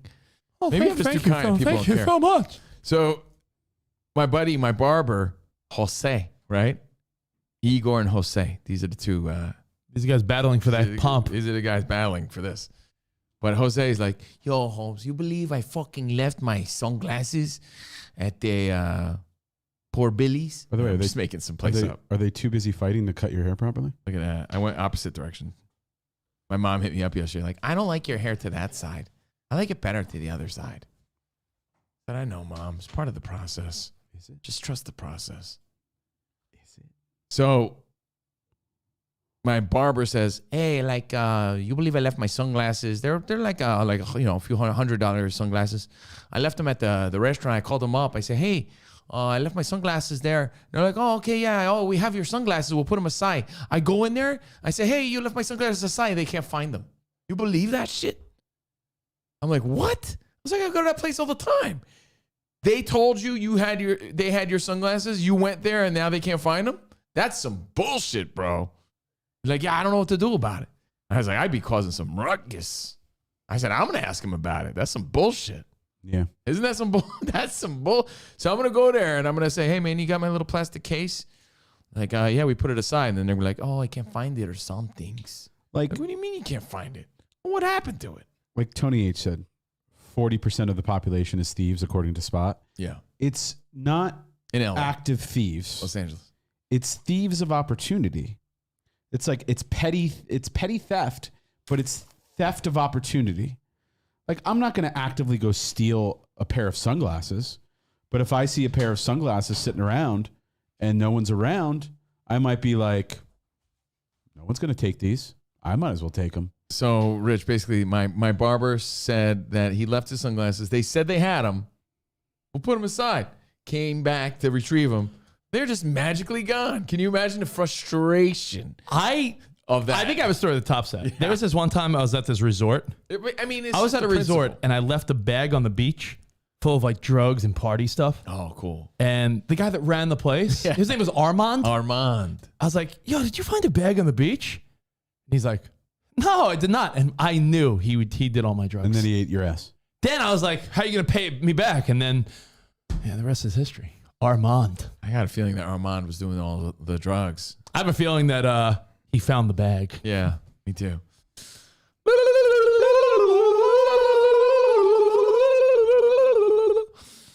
Armand gave the brown lotus. All right, so There's those a are my lot of people stories. that have very loose interpretation of finders keepers. It's Yeah. like, what I yo, said. finders keepers doesn't apply if you go to a restaurant and there's a fucking pair of sunglasses on the table. It's theft of opportunity. You're That's right. why, It's like, they're you're- opportunistic thieves. They're Like, not just You're not an active thief. Like, I'm not going around and searching people's cars, breaking into garages, opening up doors, doing all this crafty shit, stealing packages. I'm not actively doing this stuff. Let me give you a basic moralistic question, Spot that. If I find a hat or a pair of sunglasses on the ground as I'm walking, part of me might be like, You know where the most sunglasses and shit like this get stolen? There's people that dive and look for it. If you go down to Texas, Diver down. If you go down to Texas, when people float the river, which is a big deal, as you know, like you've never done it, which one year I want you to do it. I think like you'd have a great time, but your daughter would love it. People float the river and you go through a little, you go down tube shoot or like a rougher part of the river where it's not so still. People are like, oh shit, I dropped my glasses. Oh, I dropped my watch. People will be diving. There's guys with goggles that are coming up. Sarah will tell you. There's people that... Did you see that little fish in Australia that was swimming around with someone's ring around them? yeah, remember that? Someone's wedding ring? Yeah. It was mine. But there's people that love to opportunistically steal, as Spot said. That's the key. Yeah. Now, I close up, you'd be surprised. I close up the yoga studio sometimes twice a week.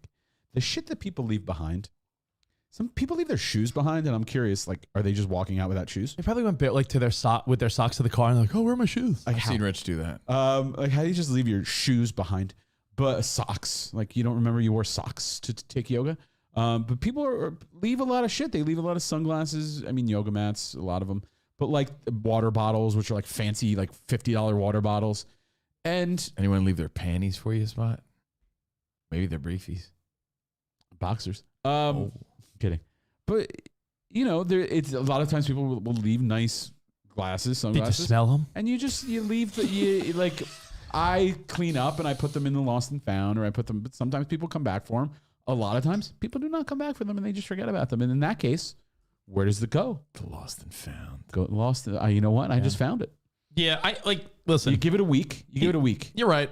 I mean, we could talk. We could talk about this forever and bitch about it because it could be something as simple as a hotel. I've been to a hotel where I know for a fact. I was in New York, and I know for a factamundo, like fact, like no speculation, no like, oh, maybe I left it. I don't know.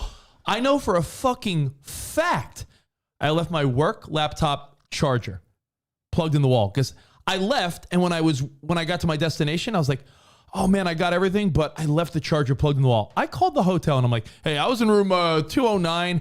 I know for a fact I left my computer charger in there. If I could swing by, or if you could have someone take a look, I'd really appreciate it. Oh, my friend, no charger in that room. And I'm like, no, like you don't get, I know, which means, cleaning person if someone's trying to make a buck or get a little extra something, like, yeah, another charger. Please. Annoying. Just annoying. Right, just frustrating. We all go through it. All right, let's see. I have a question for you. Is it about the poop shoot?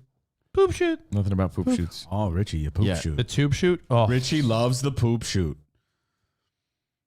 Tube shoot. Tube shoot. Well, I told the story about meeting up with Liquid Todd the other day, right? Oh, yes. I always said Shall how I pull up the photo? I learned a great lesson from him, and that's to be confident in what you do and to be other people's cheerleader, right? I don't like that picture of me. But you do funny faces. Yeah, you do funny faces. No, I told that was you. the one he sent me. I took a bunch of told you, photos. stop doing funny faces. Yeah. I don't blame you because Covino doesn't like to give a fake smile, but he realizes it's not always called for to do like the hard guy pose, like, yeah, rock guy. So Covino's always like, oh, like he makes like, like he's like, I don't know how to describe it. You don't know what face to make. You should make this face. The lesson I learned from him, so galaxy, so planet. No, that's right galactic. So planet. That's yes. That's you're galactic Covino. You're so universe. So universe, so Milky Way.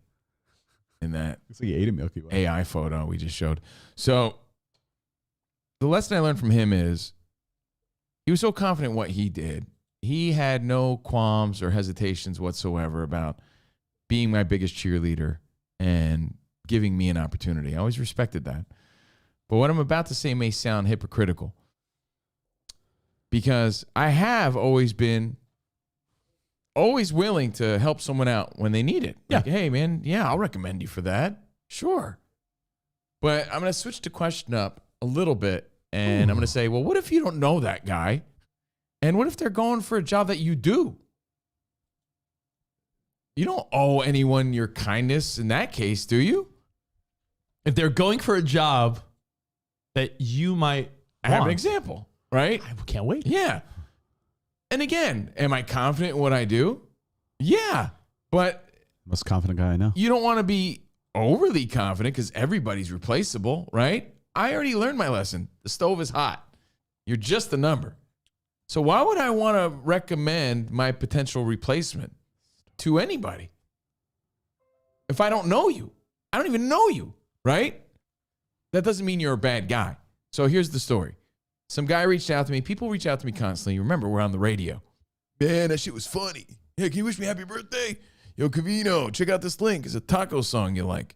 People hit me up constantly, right? You love tacos. I do love taco songs. Some guy hit me up like, yo, you're fucking rocking it tonight, man. Play me some Tool. Tacos. I forget the exact comment, but it was like, yo, man, love you on Turbo. play me some Godsmack. Yeah. And I'm like, fuck yeah, man. Rock on. Rock on, bro. Vatos Locos. Got it. Vatos Locos forever. Yeah, bro. Rock on.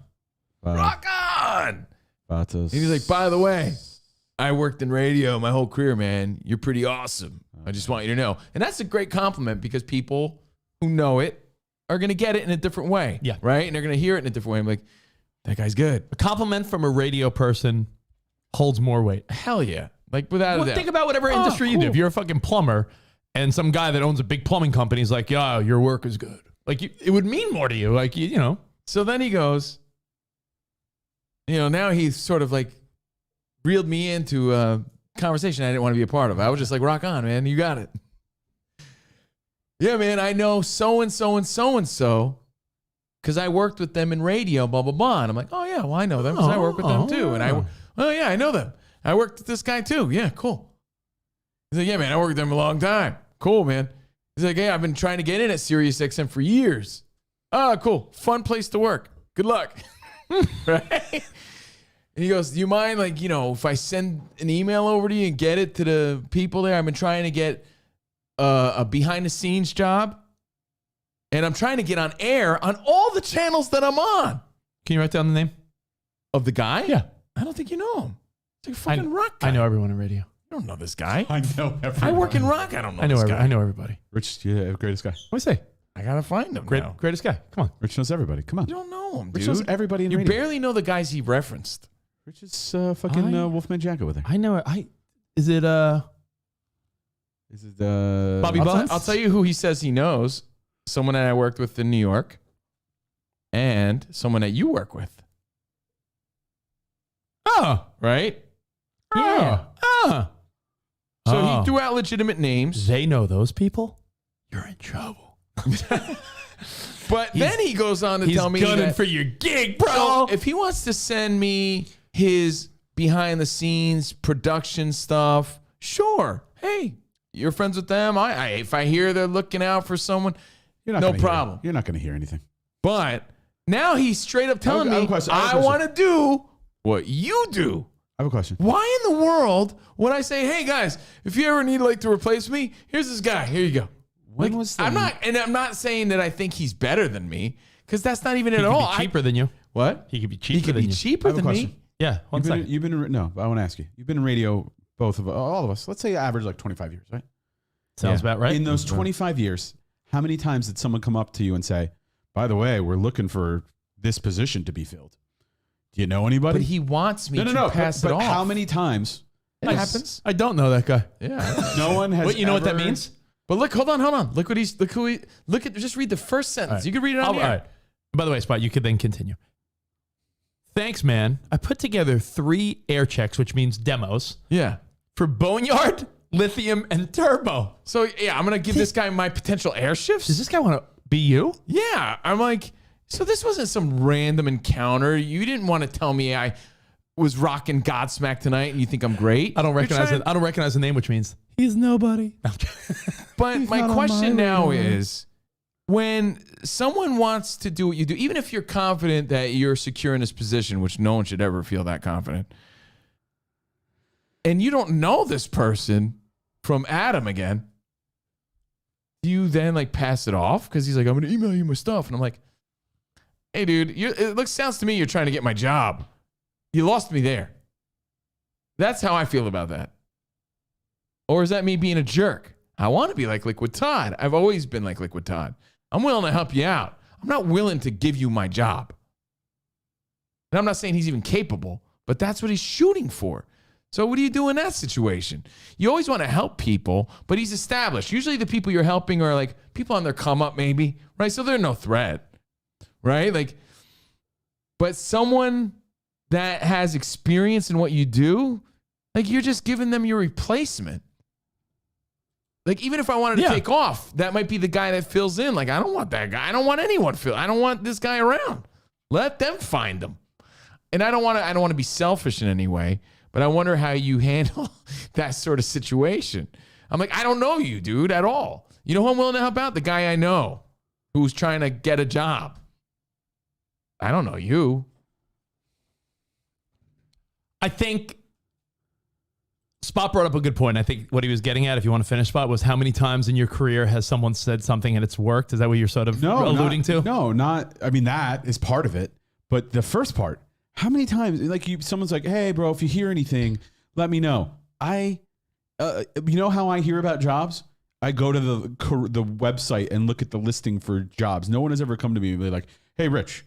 Your brother J-Rock. Like, hey, bro. I'm always like J-Rock. Like, I wish I could help you, but the best I could do is be like, hey Piff, hey Rob Cross, hey other people I know. Like, this guy's good. I trust him. He's a good dude. If you like his stuff, just know he's available. I just feel like beyond that, like I can't do anything. I don't know job postings. No one ever says to me, "Oh, we're looking to fill." They don't send out internal job postings. In the old school, that it doesn't work that way anymore. In the old school days, not to jump around, but in the old school days, you could probably help get someone a job based on a recommendation. But now, in the corporate world we work in, where HR and all these other layers are involved, you're no help to this guy. Yeah. Cove, I've been meaning to talk to you about this. I was It's- thinking about replacing you. Could you help me out? That's from Bill Jackson. I saw another one. Rashawn was like, does Aaron Rodgers help out Jordan Love? Absolutely not. But again, Aaron Rodgers should be gracious about it, right? He doesn't have to be a dick about it. Who was the quarterback? There was an NFL quarterback within the last 5 years that actually was honest, and he's like, "Yeah, I'm not paid to like help you. I'm the Barry star." Zito. Is that what you're talking about? Barry Zito. No, Barry Zito, when he was on the Giants, said, Yeah, I'm not I don't rooting want for- I don't want my when I'm on the injured list, I don't want my spot starter replacement to do good." And I was like, "Oh, that's honest. I like it." No, but there was a quarterback in the NFL that said he got shit for it. Spot. Just quick Google like NFL quarterback. I'm not here to help you. Like there was a starter where the team drafted a quarterback. And it wasn't Aaron Rodgers, I don't think, where the quarterback said something to the effect of like, "Yeah, it's really not my job to like groom you." Yeah, I felt especially And it got today's world, brushed back, I think. No, but there's so little opportunities out there. I understand that everybody's on their grind. I feel fortunate to have an opportunity. You know, I don't know if I'm in the business of trying to like get you any opportunity. I'm lucky to have my own. Yo, Chris Frey gets the high five. Who was it? Ryan Tannehill, when they drafted Malik Willis. Ryan Tannehill of the Titans I'm was... not sure I remember. Just look up the exact quote because it's still their spot. Ryan Tannehill of the Titans, when they drafted Malik Willis, was like, "That's great and all, but I'm not here to help this guy." Something to that effect. Yeah, like really? Like I don't know what you want Yeah, I to do. texted Malik right after we drafted him as well.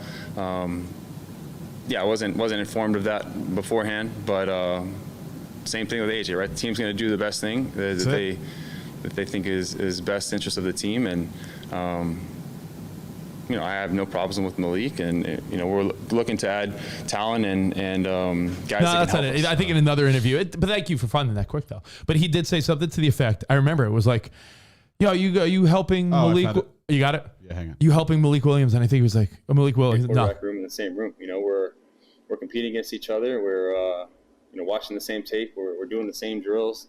I don't think it's my job to mentor him, but if he learns from me along the way, then it's not my job to mentor him. Like I'm the starting quarterback. Like you drafted another quarterback. You want me to mentor him? I think you mean the guy that you're drafted to at probably one point take over for me? That's why Aaron Rodgers. Someone brought up the Jordan Love thing, but what do you think Aaron Rodgers rolled his eyes in public? Who was like, "Yeah, I don't feel that." Yeah, that's like When they That's hired us, kind of how I was hired us at Fox. You feeling don't yesterday, think like- some of the shows at Fox were like, "Well, we don't like this move." Oh, of course, yeah. I mean, we didn't hear about it though, so I respect that. Yeah. I didn't hear about it from anybody really. I just thought that was interesting. Yeah, you just have people sharding on your microphone. So, do you recommend someone for something you do, Tastes like shit. especially when you really don't even know them? Like, I taste shit. you don't vouch for them. I can't vouch for you. I don't know you. So, Yeah, do you it- recommend someone for something you do? It worked I- one time in my career. One time and one time only. Let's hear it. When I started doing Covino Rich, which was a great career move, I stopped doing a lot of behind the scenes stuff. I was for a year of my life, I was doing behind the scenes stuff at SiriusXM. But that shit you didn't want to do anymore. I didn't want to do it anymore. And they were like, "Yo, do you recommend anyone for the job?" And my recommendation got the job. I was like, "Yeah, there's a dude that lives in Nebraska right now, Ryan Sampson." And they're like, "Okay." Tanya Roy's a huge fan. Tanya Roy. Of Ryan Sampson? Go for it, Tanya. This is happening. Shout out to Mark Zito. Yeah, it's like people, Preston said, it's like people that train people knowing that you're training the person that likely will take over for you. Yeah, like I was willing to help out the guy until he basically said he wanted like to do like what I do. I'm like, yeah, now I'm not willing to help you. I don't think. Yeah, I I'll don't be know. honest. I'd be more inclined to help someone not in my department. If that guy reached out to me, Yeah. How would you? fuck, I wouldn't even help him because it would fuck you. But if some guy was like, yeah, I'm really into, I'm a hip hop guy, I'd be like, perfect. I know I can put you in contact with this person, this person. Hey, I can't do much, but I can put you in contact with the right people. But if someone's like, hey, I'm like the pop guy and I'm like 30, 40 years old and the guy has a resume, I don't want to help that guy. You're right. I feel you. I don't know. So there you have it. Just posing the question, what would you do on the Covino and Rich show? What would you do? But you know what's also interesting is another also interesting caveat to this. He referenced two people that are helping him. Those two people are essentially trying to get him to do what I do. Which means, Yeah, right? That's how things happen. Did you listen to his air check? Is he better than you? I'm not, see, honestly, my concern doesn't come from that place. I'm confident in what I do. Can we listen to his air check? But it's like, and judge it? yeah, like I don't care about that. But you're never safe. Or let's say, Send it to me. now I do know in the back of my mind that, yeah, there are other people saying like, hey, here's another guy that could do what he does. yeah. That I work with. To tie it into what we see in the sports world all the time, I'll edit out his name. Send it to me. like if set the I'm spot. not trying to make fun of the guy. No, we'll Yeah. judge we'll judge and see if he's as he's- good if he's or I good. better than don't you. like to be I'm better, period, in my mind. I don't care. I don't need to hear it. I was gonna say the analogy I would use is I look at look at baseball or any sport. If someone goes after someone and they don't get them, how do you then feel being the person that they went with just because they couldn't get the other person? Happens all the time in sports and in life. And You might be with your wife because you couldn't get someone else, and vice versa. yeah, she may be with you because the fucking studly dude she was. I feel like I've dated girls in my life that probably ended up with someone that they wish was me. I feel like you could say the same thing. I feel like everyone could say the same thing. You probably dated someone that would have chose you over the person they're with. And that same goes for jobs and in sports. It's apparent. Like, look at the Mets right now. The Carlos Correa thing fell through. How do you think Escobar feels? Got his job back. But essentially, the fan base and everyone's like, oh, man, no Correa. All right, we'll do with you, Escobar. He's got to be happy he has the job. But you got to feel a little type of way about that, right? Like Jimmy Garoppolo, they were like, fuck you, Jimmy G. And then Trey Lance gets hurt, and they're like, hey, buddy, welcome back to the mix. I guess you just got to say it's business and don't take it personally, but it's hard not to take it personally. It's very personal. I know that the And morning like I said, mashup, there's I don't even know so if they little know this. opportunity. It's like Rich writing to the host of Smoke Show Mountain, Rich's favorite show, and saying, I really love you as the host of Smoke Show Mountain. It's my favorite show. Do you mind helping me get a job as the host of Smoke Show Mountain? I want to be the host of Fuck Island. Yeah. I love your work on Fuck Island. Do you think the host of Smoke Show Mountain is like, sure, kid. I don't even know you. They'll be like, But I'll hand yeah. your tape over to see if anyone wants to replace me with you. Get the fuck out of here. Not happening. I think I don't even know if the morning mashup knows it, but I know over the years there have been times that they're like, "Hey, what if we got this like mainstream pop person or popular person to like be the person on Hits One?" You're like you did the Danny DeVito. But then if it doesn't work, No. like, oh, it didn't work out. Oh, so they're sticking with the mashup. I'm like thinking to myself, yo, you know that they like would have jumped to replace you if, like, say, I don't know, fucking Bobby Bones or Elvis Duran or someone was like, all right, I'll do it. That's a weird feeling, right? Yeah. Well, that's my story. I'm sticking to it. Yeah, buddies. I'm gonna change it. That's my story. My balls are sticking to it. That should be your new catchphrase. You like that one? I'm working on it. Yeah, it needs a little more development. You think? Yeah, just a little more. My balls are sticking to something. And my balls are sticking to it. Now, let's see. I have a couple things I want to get to. have a couple of things in the music news world, but I have a couple of conversations I want to have. So I don't know if I want to dive into news unless you want to get that out the way. Any headlines? Dive her down like Spotty's shirt. Spot, let's dive into the news real quick, and then I have a couple stories. News time. It's a lot of music news. And I know that you love music. Finally, it's not sports. News. Coachella, they announced the lineup. Oh, yeah. And Bad Bunny, Blackpink, and Frank Ocean are your three headliners. That Bad Bunny night is going to be wild. There's going to be a lot of fat asses and big titties. I just feel like Coachella, whether it's your style of music or not, Bad Bunny's going to bring out the ass.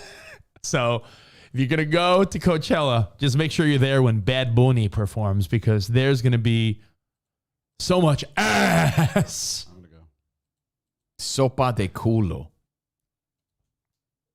So Bad Bunny, Blackpink, Frank Ocean, three Bad nights. Bunny. There's a lot of other big names. The Gorillas. That first night's going to be fire. That first night's very dancey, right? Yeah, Gorillas. Chemical Brothers. Back with another one of those block Becky rockin' G. beats. Wet Leg. Very dancey. Very got a different vibe this year. And then Blackpink, which is the K-pop girl But band, a lot right? of people who aren't into dancey aren't necessarily thrilled about this lineup. Eric Pride. Is it Pride? Prids. Eric Prids. Call on me. Call me. Call on me. Yeah, it's they Kid Leroy, Charlie XCX. That's kind of they cool. said the vibe this year, Covino, is what you just said. If you're not into like the dancey vibe, it's less pop, less rock, less acoustic. Oh, I Seems love very Kaliukas. very dancey. So hey, enjoy. Bjork. Oh, Dominic Fike. Man, these Three are nights at the hotel on a street this is lights actually in the city. and Calvin Harris. Calvin, yeah, see, very dancey. I'd be honest, if I was single, I'd be all over it. But Oh I'll my just God. look at the cheeks I think online. To be honest, it sounds exhausting. Like what if you're a taken man, Coachella just seems exhausting and unnecessary. But if you're single and you got time and money on your hands, I you feel like supposed to watch Coachella. Bad I feel like Bunny? Coachella sounds like a fun time. How are you supposed to watch Bad Bunny when there's so many cheeks? So everyone will be drugging it up, I might go. slapping their cheeks to Bad Bunny. Eat some ass at Coachella. You're a big Foo Fighters fan. Did you see Dave Grohl announce that the band will be very different moving forward? They're keeping the same name, keeping the same vibe, but no news on who's replacing Taylor Hawkins. But their first show as a band, a full show, their first full show Nandi Bushel. without Taylor Hawkins is going to be May 26th in Boston. I didn't see that. So May 26th in Boston, their first show without Taylor Hawkins. That's not a tribute show, like their first legit full show. And they're saying they're still trying to figure out the drumming situation. Will they name a full-time drummer, guest drummers? There's no real vibe yet. But Dave Grohl said that the band will never be the same without Taylor Hawkins. But I nominate Richie Duran. Carl. He has a great swing, great drummer. and he's a great drummer.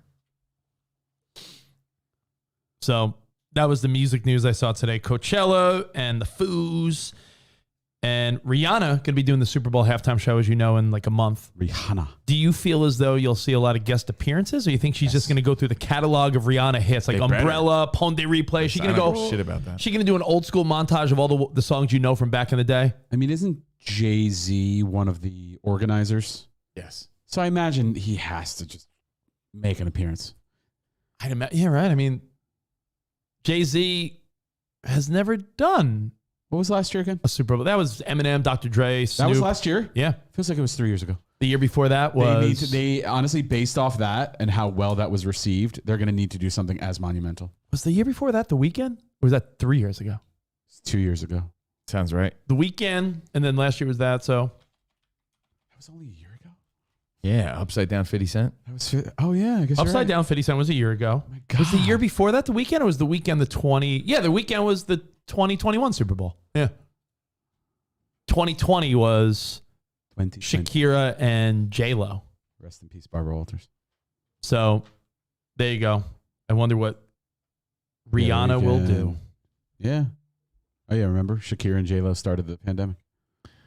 In other entertainment news, in your rando news, last night we started off the show with a little congratulations to Ki Hui Kwan, the Golden Globes, and he won the Golden Globe for Best Supporting Actor 39 years after his role as Short Round in Indiana Jones and the Temple of Doom.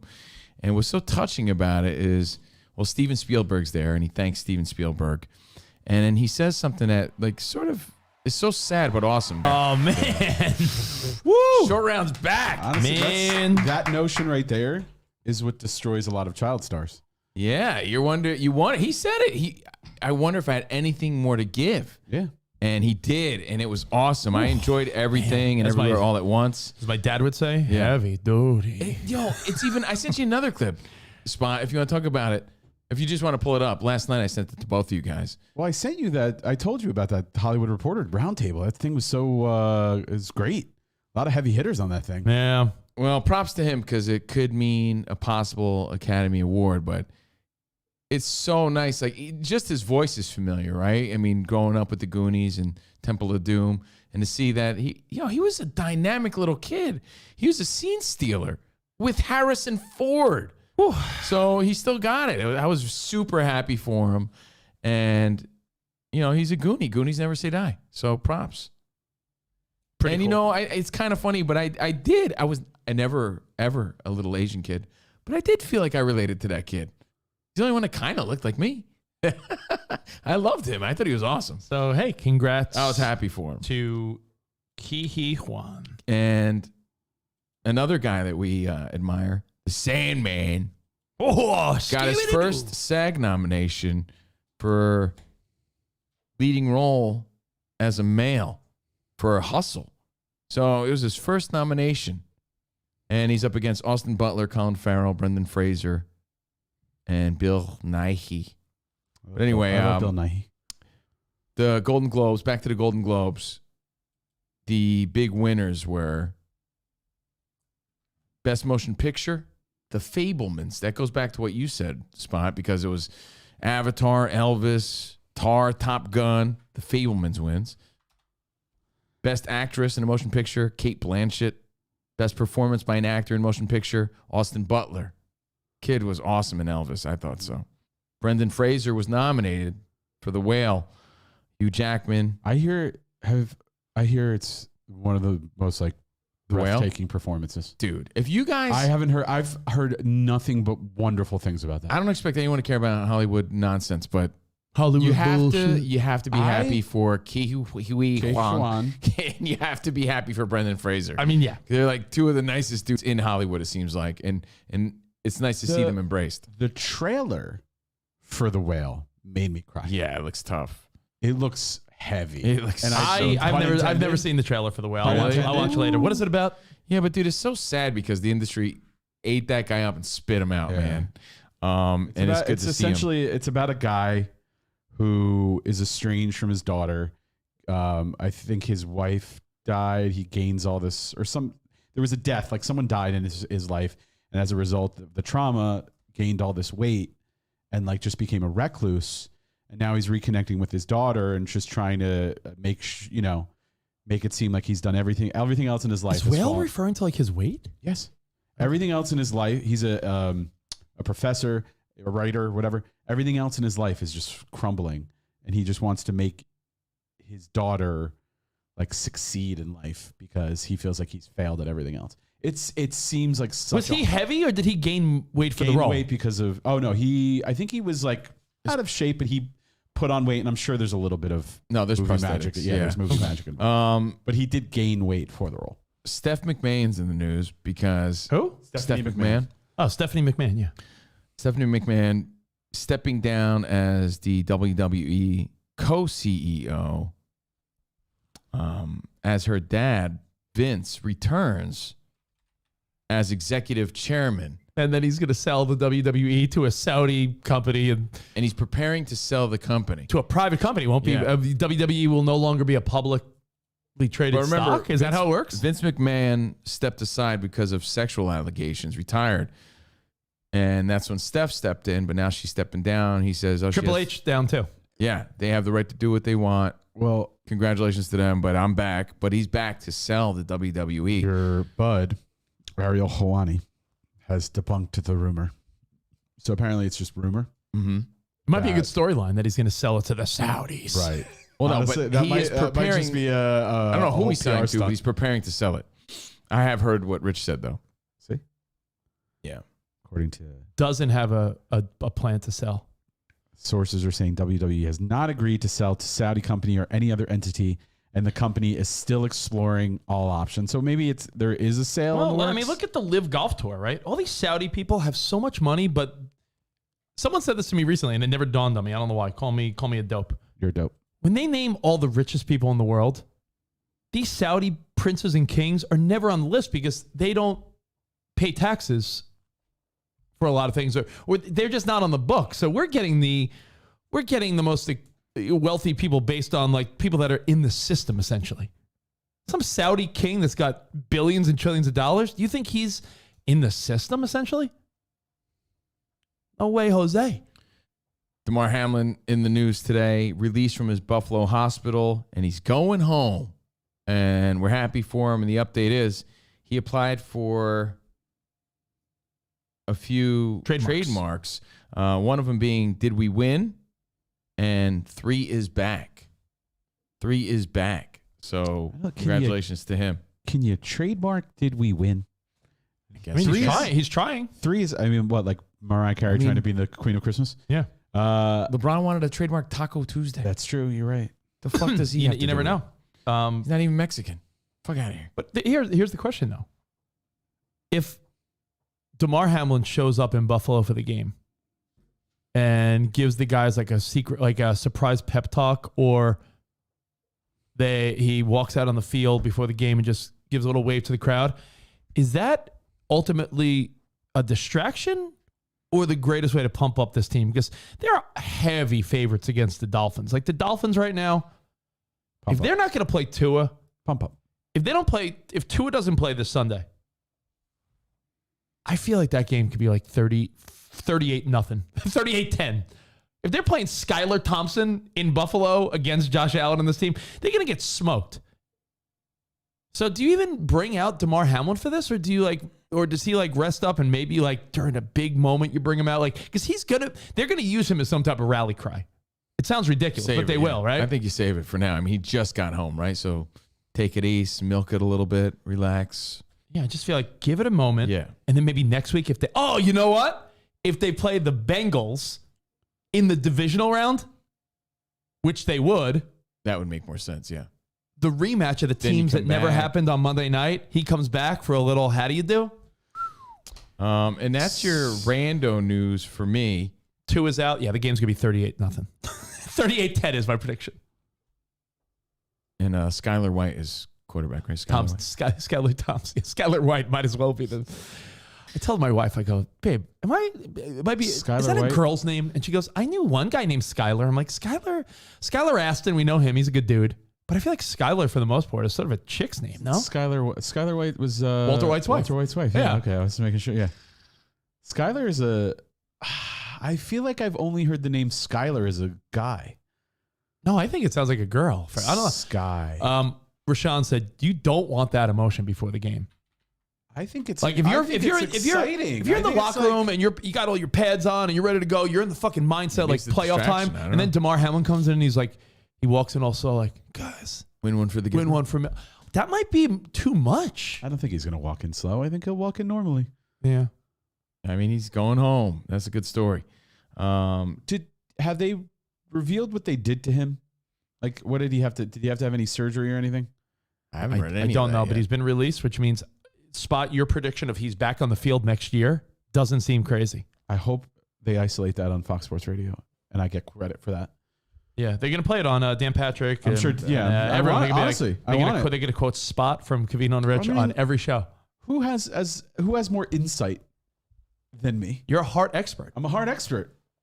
Heart expert. As Christian Sorge. from the patient perspective, you can be a doctor all you want. You can know all you want about the human body, but until you've been under the knife, you don't have firsthand experience. I do. Just saying. Yeah, no one knows that what you do. Hey, Spot. I was deadlifting 350 pounds within a year.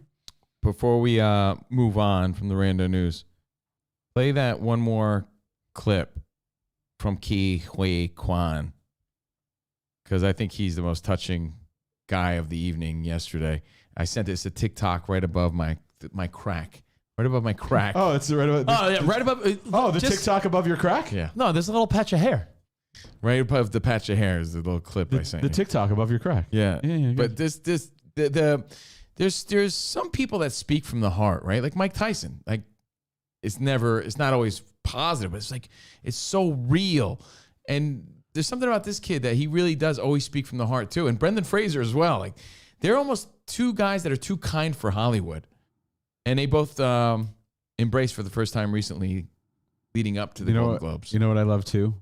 In that Chunk is his lawyer. Is his lawyer. Yeah. And helped him get the role or negotiated his deal for How the role. How cool is that? That's pretty amazing.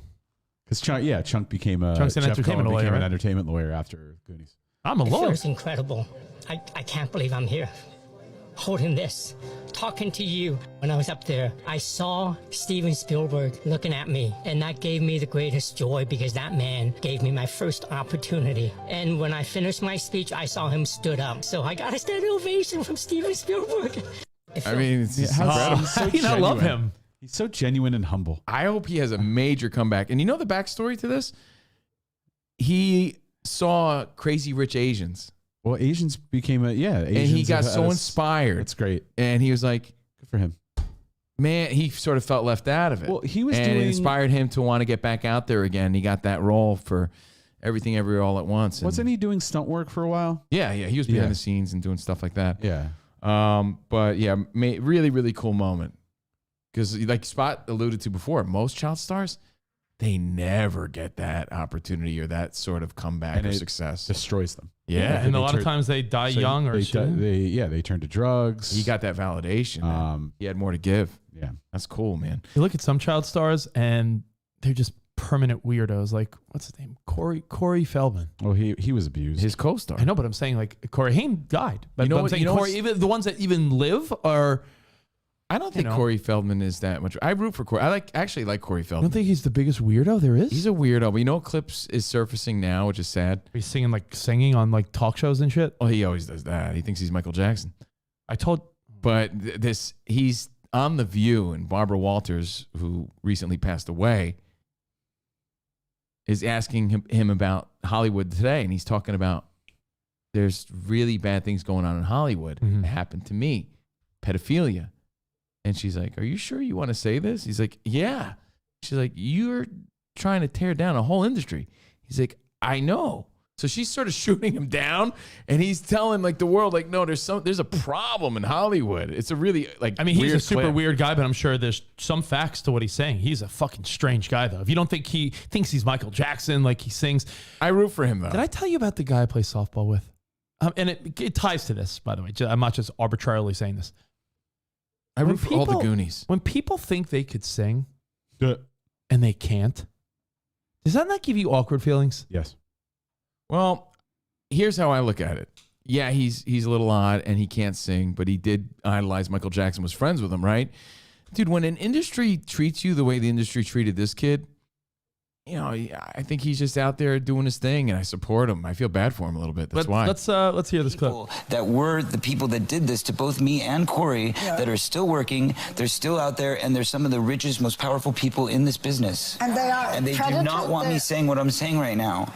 Are you saying that they're pedophiles? Yes. And that they're still in this business? Yes. That's what you're saying in your book. When you talk to when you talk to And they parents, don't want me here right now. Trust Corey, me. They want me dead. there are a lot of parents out here who want to put their kids in this business. Their kids are cute, they're great actors.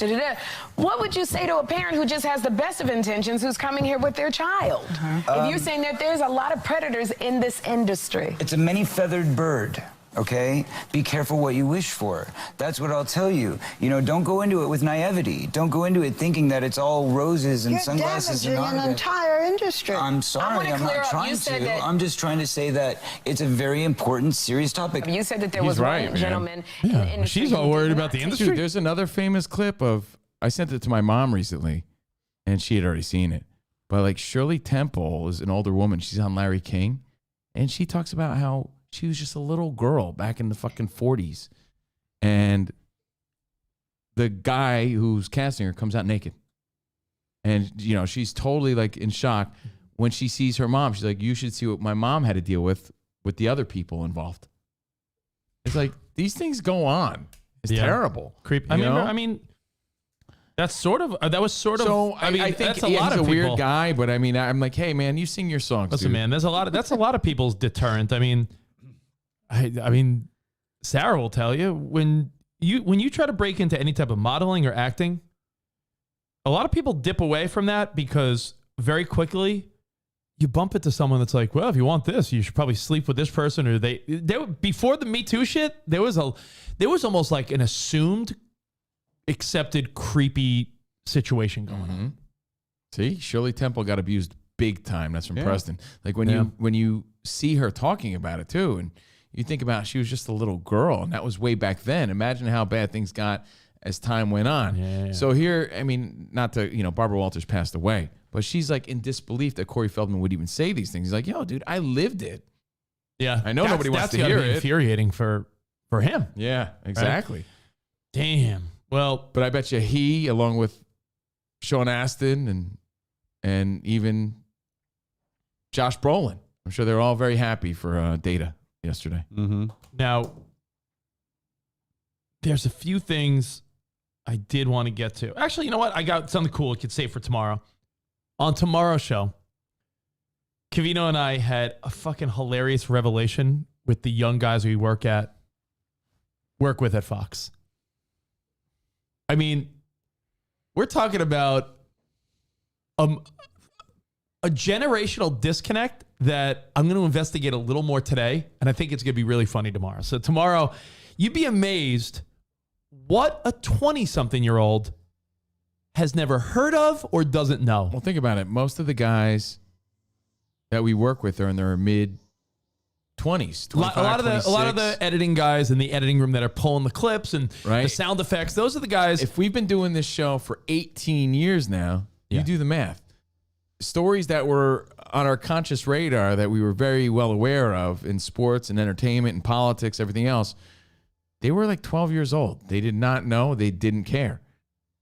So they don't know about these things. And we're like, wait, you don't know about? That's right, because you were a kid. And Well, I have to think about that all the time, even into my own relationship. I'll do the simple math on this. We're in 2023. Yeah. I'm not breaking out. I don't need to break out the TI-83 for this one. If we're talking to a 25-year-old dude, like the guy we work with, Ethan, who I love, young dude from Philly, Ethan, really funny, sarcastic, good dude, right? Ethan Miller Entertainment. He's a comedian. Yeah, he's a young stand-up comic. He's into sports. He's a really good dude. Actually, Covino and I feel like you say one of your favorite dudes at Fox, like just a good young kid, right? I like them all. I like them all, but he's one of my favorites. He's like 25. I was telling him a story about something that happened to you and I pinpointed. I was like, yeah, that was like 06, which, by the way, 06, 17 years ago, which means he was 8. Exactly. So if a 25-year-old was 8 years old when we started doing our radio show, when we made I made 2 pop culture references to him, and he's like, yo, that really happened? I'm like, but you know what? Because some stories are swept under the rug. Like, they happen. We're aware of them because we lived through it, but they didn't have the legs. You know what I mean? Like, kind of got brushed away and no one really talked about it again. Yeah, but we remember. As Stu hit us up, Stu Efron. He said the example you and I brought up back in the day, which is a great one. Anyone that's like younger than 30 doesn't know the details of Bill Clinton, Monica Lewinsky. They don't know the cigar because story. They don't. You were a child. They know the PG You weren't version. born yet. All you know is that like Bill Clinton had an affair with the intern. That's it. You ask. I mean, don't inappropriately ask. Like, don't go up to on Instagram. Don't go up to the young girl at the office and ask her this. But if you know people that are in their 20s, the most fascinating thing you could ever ask them is, "Tell me what you know about Bill Clinton and Monica Lewinsky." And they'd be like, "Oh, I think he did. They had an affair, right?" And you're like, "Yo, do you know about Bill Clinton jizzing on her dress? What? Do you know about him sticking a cigar in her fucking vagina? The president? What? Yeah. Like, and in the Oval Office? What? Like, they don't know the details. So think of some pop culture headlines that happened while we were alive. Not even just alive, while we were doing our show. Yeah, I did hear that story once where a plane landed in the Hudson River. Yeah, we saw it. We were looking out our window in New York City. Wait, that like really happened? Yeah. Well, I was 4. Shit like that. So we're in the middle of an investigation that you guys will think this shit is hilarious tomorrow. So we'll get to that tomorrow. I have 2 more things I want to get to today real quick. Spot, I sent you a video. It's a Facebook link. And nothing like this ever happened to me at work. But I will say one time, I'm going to take it back to the 90s. You remember going roller? Well, you weren't into that. I used to go roller skating on Friday nights to a place called Hot Skates. And that's where I'd go to try to like meet girls, couple skate. I was like your daughter's age. It's like a 13-year-old boy trying to just meet girls and skate, hold hands, shit like that. Mm-hmm. And I remember one time we were about to go and we were horsing around, and one of my buddies, this dude Joe, that was like that ancillary friend, not someone I hung out with all the time. We were goofing around, pushing each other. He pushed me. I slipped in the mud. And you know when you see like in a TV show where someone falls in the mud and they're covered in mud? Like I was like shirt, pants, I had to like go home, change. Like it was like one of those like embarrassing, like, oh my God. That happened to Kristen on Monday, I think. For real? Yeah, she was walking to yoga. Someone was coming the other way with a dog, and she tried to like move out of the way and fell in a puddle of mud, and I had to just go home. See, like these embarrassing moments happen. There's this girl that works at a restaurant. They caught this on the surveillance video. This shit to me made me laugh. If you don't think this is funny, then fuck you guys, because I thought this is hilarious. It's called I'll call it the ranch accident. And I just thought this was fucking hilarious. This girl's carrying a bucket of ranch dressing at a restaurant. Gross. Look at this video. Imagine this happens to you at work. When she accidentally dropped 5 gallons of ranch on the floor, and her coworkers made sure to film the aftermath. They even pulled up the security footage to show the moment it happened, and it's hilarious. She was at work when she accidentally dropped 5 gallons of ranch on the floor, and her coworkers made sure to film the aftermath. It like they even pulled up the splattered up to show the moment it happened. That's funny. And it's hilarious. Yo, that shit. Imagine if that happened to you. Like how hilariously embarrassing and humiliating. Hey, good story, right? Like, bring me some wings. She went viral. It all worked out. Right? Yeah. Bring me some wings. Yo, Dean hit us up and goes, small world. Hot skates? My first kiss was across the street by a wall of the cemetery across the street. So he knows what it is. Hot skates on Long Island, baby. Maybe I bumped into you, Dean. Maybe you were doing a couple skate with someone else in 93, 92, maybe. And by the way, when you said that happened to Kristen the other day, I thought the story was going to go in a different direction. Come on. No, I thought there was going to be some like dirty story. She fell in mud. Oh. Relax. You call her mud butt. No, you call her mud butt. Didn't you call her mud butt? So you want to go over some of these things real quick and then we'll call it a day? I told you in the beginning of the show when you were saying, don't sweat the stupid little things. There was a guy, he put on social media, he goes, today's my 32nd birthday. Over the last months, I asked several 90 to 100-year-old people, what advice would they give their 32-year-old selves? So I figure I will share it with you. So do you want to hear some of the things that old people told this guy? Sure. Tell me if you agree with it. Now and then, break out the fancy china and drink the good wine you're saving for no reason. I like it. Right? How many times do you say, we're saving that? For what? We're saving that bottle of champagne. For what? I wore my sweet teal Jordan 1s the other day. Yeah, because what were you saving them for? If not for a photo shoot, then what? Dance at weddings until your feet hurt. Don't be embarrassed ever. I'm good with that one. Tell your partner you love them every night before you fall asleep. Someday you'll find the other side of the bed empty and wish you could. Ooh. Don't fear sadness, as it tends to sit right next to love. Treat your body like a house you have to live in for another 70 years. That's a good one. That's a really good one. Never raise your voice except at a ball game. It's good advice. Do a good deed every day, but don't tell anyone about it. You mean I can't film it for social media? Find the things that bring joy to you and light your eyes up, and just do more of those things. Like starting a camp, like badass camp, and start a badass camp. Instilling confidence in kids that need Always remind yourself that your track record for making it through a bad day is perfect. That's true. If something in your body, your house, anywhere has a minor issue, repair it, because minor issues will always become major issues if you don't fix them. That applies to love, friendships, health, and your house. Never ignore a minor issue, because a minor issue doesn't just stay a minor issue. The most damning lie you could tell is a lie to yourself. Don't lie to yourself about anything. No one has ever argued their way to happiness. Don't be stubborn. That's a good one. Not winning anything. I mean, you may occasionally disappoint others. It's part of life. But try not to disappoint yourself. I like it. Never let a good friendship atrophy. Send that text, make the call, plan the trip. Good friendships have to be treasured. Let's see. Is anything there say wash your ass and take care of your feet? Give everybody a second chance, but never a third. Or take care of your ass and wash your feet? No, wash your ass. Take care of your feet. Oh. The good old days are happening right now. Embrace them. Why can't you wash both?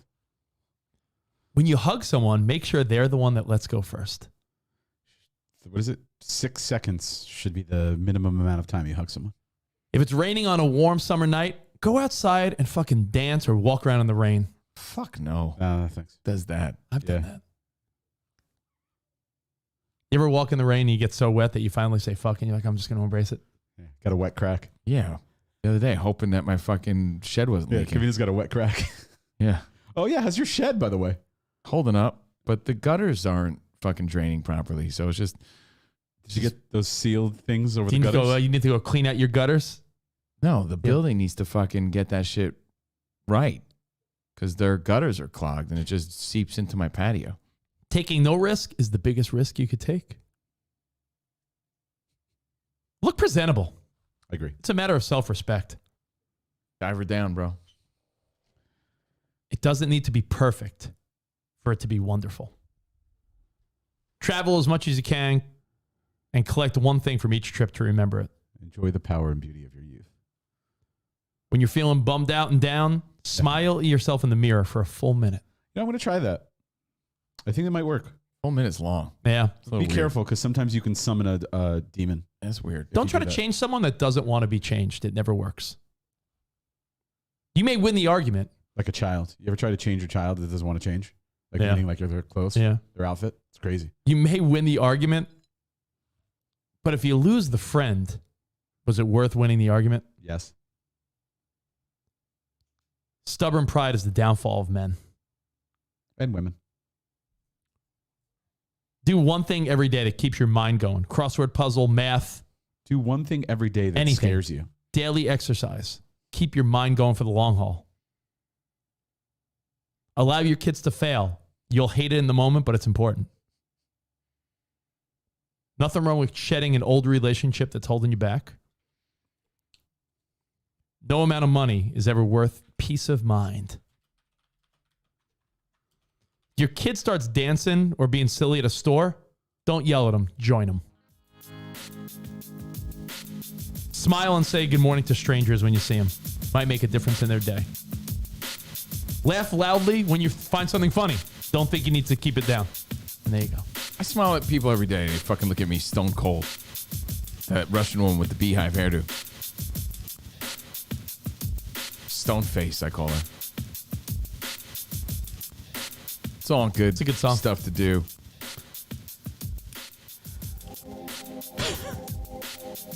And worry. this We're is not that from worried. Old People Rich. Yeah, it was all advice. It was an algebra equation by chewing bubble gum. Real problems in your life are apt to be things that'll never cross your worried mind. The kind that blindside you on some on what is it? Some Idle Tuesday. Yeah. I thought you were reading the lyrics. Do you remember them? No, I remember. Do one thing every day What is that it? scares you. Leave New York before it makes you too hard, but leave Stretch LA before it makes you too soft. your butthole. But isn't that the line? Like, leave New York before you get too hard, but leave LA before you get too soft? Stretch your butthole in there, or did I make that up? I think you made that up. I don't think that's a lyric. Stretch your butthole. Say anything about visiting Smoke Show Mountain at least once. Dance while no one is watching. Well, it's great advice to live by. There you go. Take it from the old people. You too will get old. Have you seen Bono recently? Bono looks old as hell. The Edge, my God. You two really got old. You know who went totally gray and they look like Phil Donahue now? Too. Bon Jovi. Oh yeah. Look at a picture of Bon Jovi. He looks good, but he's decided to no longer do the little brown or black touch up. So Bon Jovi is like straight up white hair now. Looks good. You know, I just handsome saw- older guy, but Bon Jovi is like white hair now. You know, I just saw at the Golden Globes. Claire Danes, she got old looking. Yeah, hey, we all get it. You know, you can't beat it. It happens. It's always it must be the weirdest for really attractive women. Like, you ever see someone that's like, oh my God, look at that picture of them in 1950 something. They were a bombshell. older. And now they're like just an old wrinkly sack. Maybe you'll get married. Maybe you won't. Maybe you'll divorce at 40. Maybe you'll won't. dance the funky Maybe chicken. You'll dance the funky chicken at your 75th wedding anniversary. Maybe you won't. Maybe, But don't forget to wear sunscreen. The end. We'll see you guys tomorrow. Shout out to Rob, Eric Reynolds, Keto 50. And thank you, John D, Jeff, Alex Efforts, and all the Gabriels out there. Appreciate is this you. shout outs? I already gave them. Steve No, Rocho, thank come you. on. I made the graphics. Shout out. On that note, and that's a good note, we say farewell, and we'll see you tomorrow. We'll see you then. Arrivederci, baby. See you in the promised land.